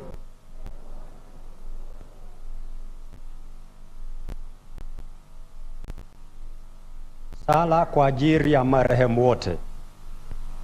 Pelekeze roho za marehemu wote mbele ya Mungu aliyejaa neema, ili wapate pumziko la milele kwake, aliye chanzo cha uhai na baraka zote. Bwana utusikie.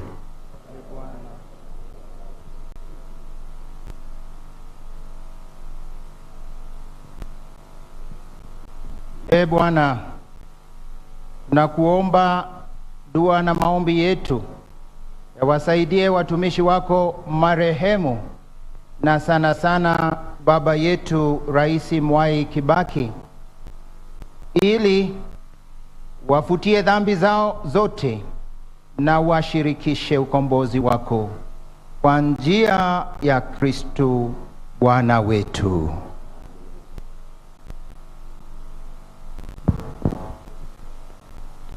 Naomba tuketi.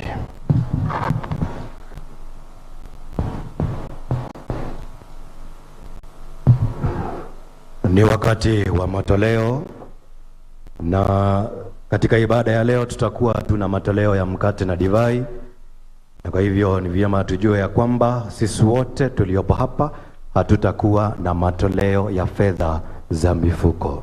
Kwaya, wimbo wa sadaka.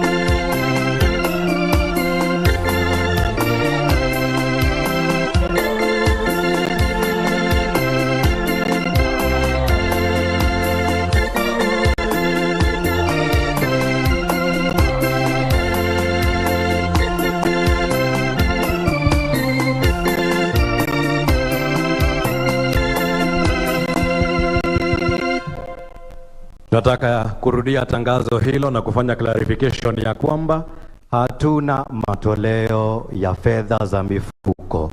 Tafadhali tusipate watu wanaokota sadaka huko mwisho. Kwaya, tuendelee.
Sasa tunaelekea kufikia kilele cha ibada takatifu ya misa.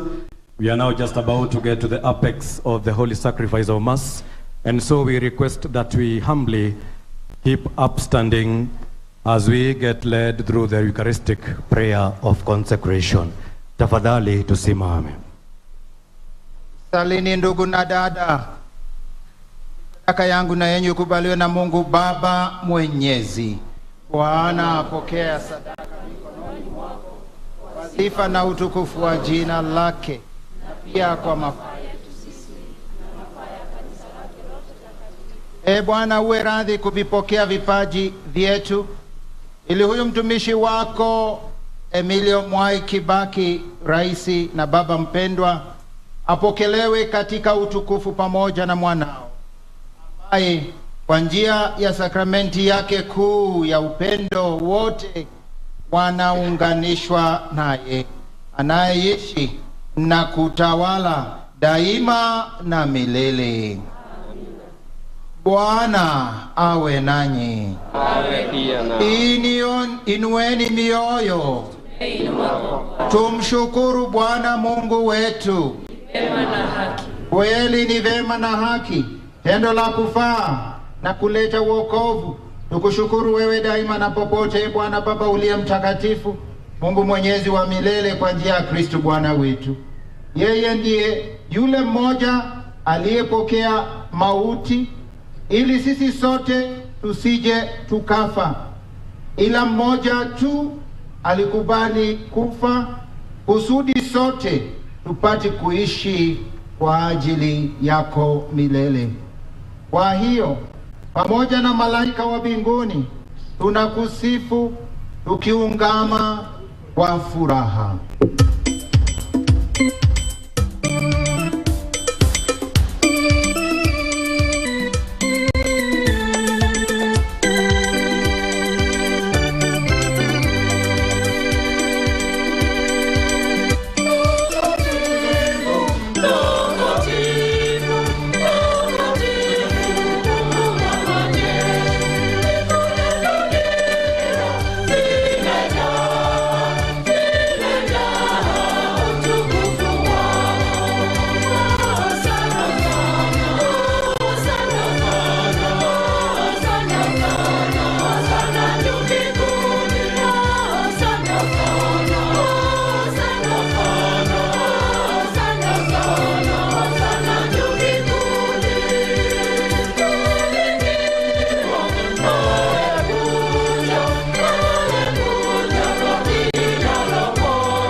Third Eucharistic prayer. Bwana kweli mtakatifu, na kila kiumbe kilichumbwa nawe kinakusifu kwa haki, maana kwa njia mwanao Bwana wetu Yesu Kristo na kwa uwezo tendaji wa Roho Mtakatifu unavitia uzima vitu vyote na kuvitakatifuza, wala uachi kuwakusanya watu kwako, ilitoka mawio ya jua hata macheo yake dhabihu safi itolewe kwa jina lako. Basi Bwana, tunakusihi kwa unyenyekevu vipaji hivi ambavyo tumekutolea, ili uvitakase, upende kuvitakatifuza kwa Roho huyo huyo, ili viwe mwili na damu ya mwanao Bwana wetu Yesu Kristo, aliyetuamuru tuadhimishe mafumbo haya. Maana yeye mwenyewe usiku ule alipotolewa alitwaa mkate, na akikushukuru aliubariki, akaumega na kawapa wafuasi wake akisema, twaeni mle nyote, huu ndio mwili wangu utakaotolewa kwa ajili yenu.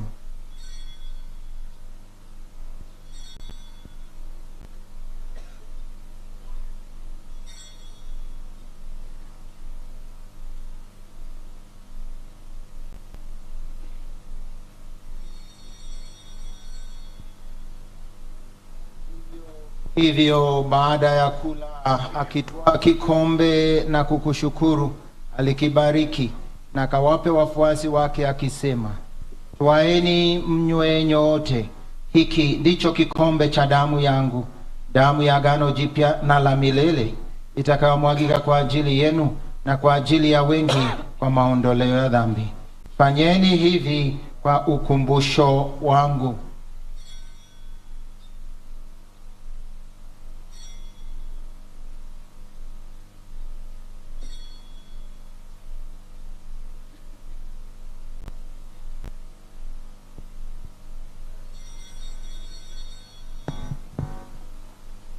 Fumbo la imani.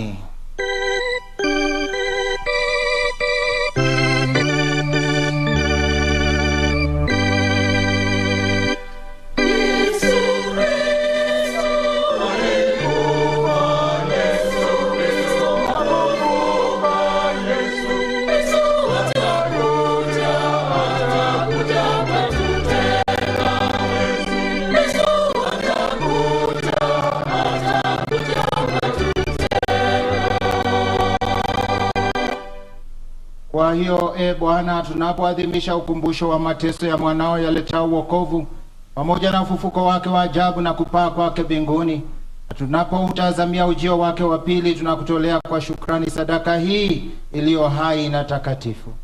Na kuomba uyaangalie matoleo ya kanisa yako, na kwa kutambua yeye aliye kafara ambaye ulitaka kutulizwa na sadaka ya kifo chake, tujalie sisi tunaotiwa nguvu kwa mwili na damu ya mwanao na kujazwa Roho wake Mtakatifu, tupate kuwa mwili moja na roho moja katika Kristo.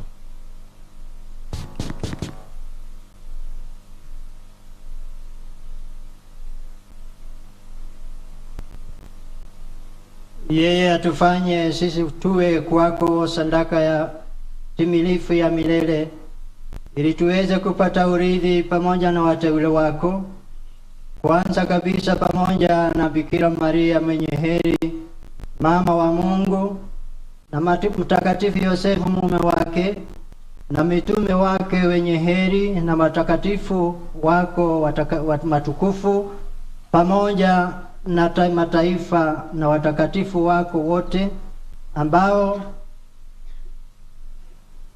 tunategemea kupata daima msaada wa maombezi yao mbele yako.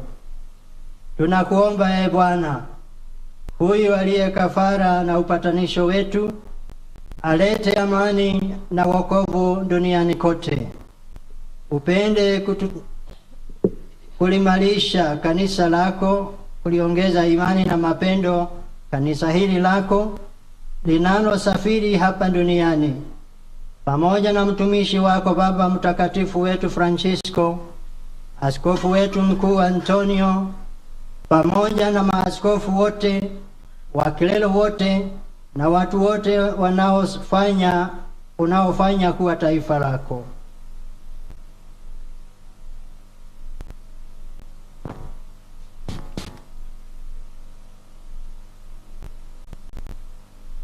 Umkumbuke mtumishi wako baba yetu Rais Mwai Kibaki, uliyemwita kwako kutoka dunia hii. Mjalie kwamba yeye ambaye alishirikishwa kifo cha mwanao kwa ubatizo, hali kadhalika ashiriki ufufuko wake, siku ambayo atawafufua wafu katika miili yao kutoka ardhini. Hapo ataufananisha mwili wa unyonge wetu na mwili wa utukufu wake. Pia wapokee kwa wema katika ufalme wako ndugu zetu marehemu na wote walioaga dunia wakiwa wamekupendeza. Nasi tunatumaini kufika katika ufalme huo, ili pamoja tushibishwe milele kwa utukufu wako. Ndipo utakapofuta kila chozi katika macho yetu, maana kwa kuona wewe Mungu wetu kama ulivyo, tutafanana nawe milele yote na kukusifu bila mwisho, kwa njia ya Kristo Bwana wetu, ambaye kwa njia yake unaujalia ulimwengu mema yote.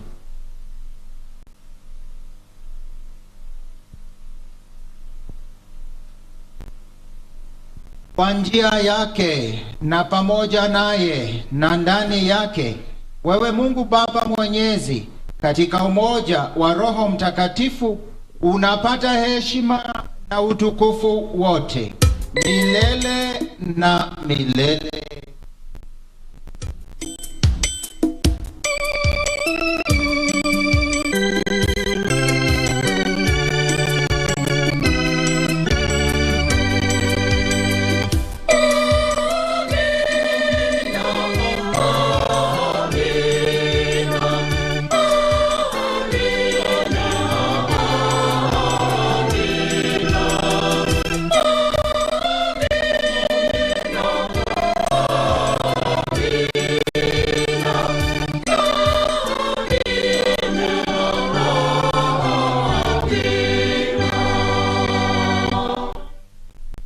Kwa kulitii agizo la mkombozi wetu na tukifuata mafundisho yake ya kimungu, tunadhubutu kusema: Baba yetu uliye mbinguni, jina lako litukuzwe, ufalme wako ufike, utakalo lifanyike duniani kama mbinguni. Tupe leo mkate wetu wa kila siku, tusamehe makosa yetu kama tunavyo wasamehe na sisi waliotukosea, usitutie katika kishawishi, ili utuopoe. Bwana, tunakuomba utuopoe katika maovu yote, tujalie kwa wema amani maishani mwetu, kusudi kwa msaada wa huruma yako tuopolewe daima na dhambi. Bwana, tusifadhaishwe na jambo lolote, tunapotazamia tumaini lenye heri na ujio wa mkombozi Mwokozi wetu Yesu Kristo. Kwa kuwa ufalme wako na nguvu na utukufu hata milele. Bwana Yesu Kristo, uliyewaambia mitume wako, amani na waachieni, amani yangu na wapa, siwatazame dhambi zetu ila tu imani ya kanisa lako. Pende kulijalia amani na umoja kama yalivyo mapenzi yako, na ishi na kutawala milele na milele. Amani ya Bwana iwe daima nanyi. Iwe pia nawe. Peane amani.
Tazama mwana kondoo wa Mungu. Tazama aondoaye dhambi za dunia. Heri wao walioalikwa kwenye karamu ya mwana kondoo. Bwana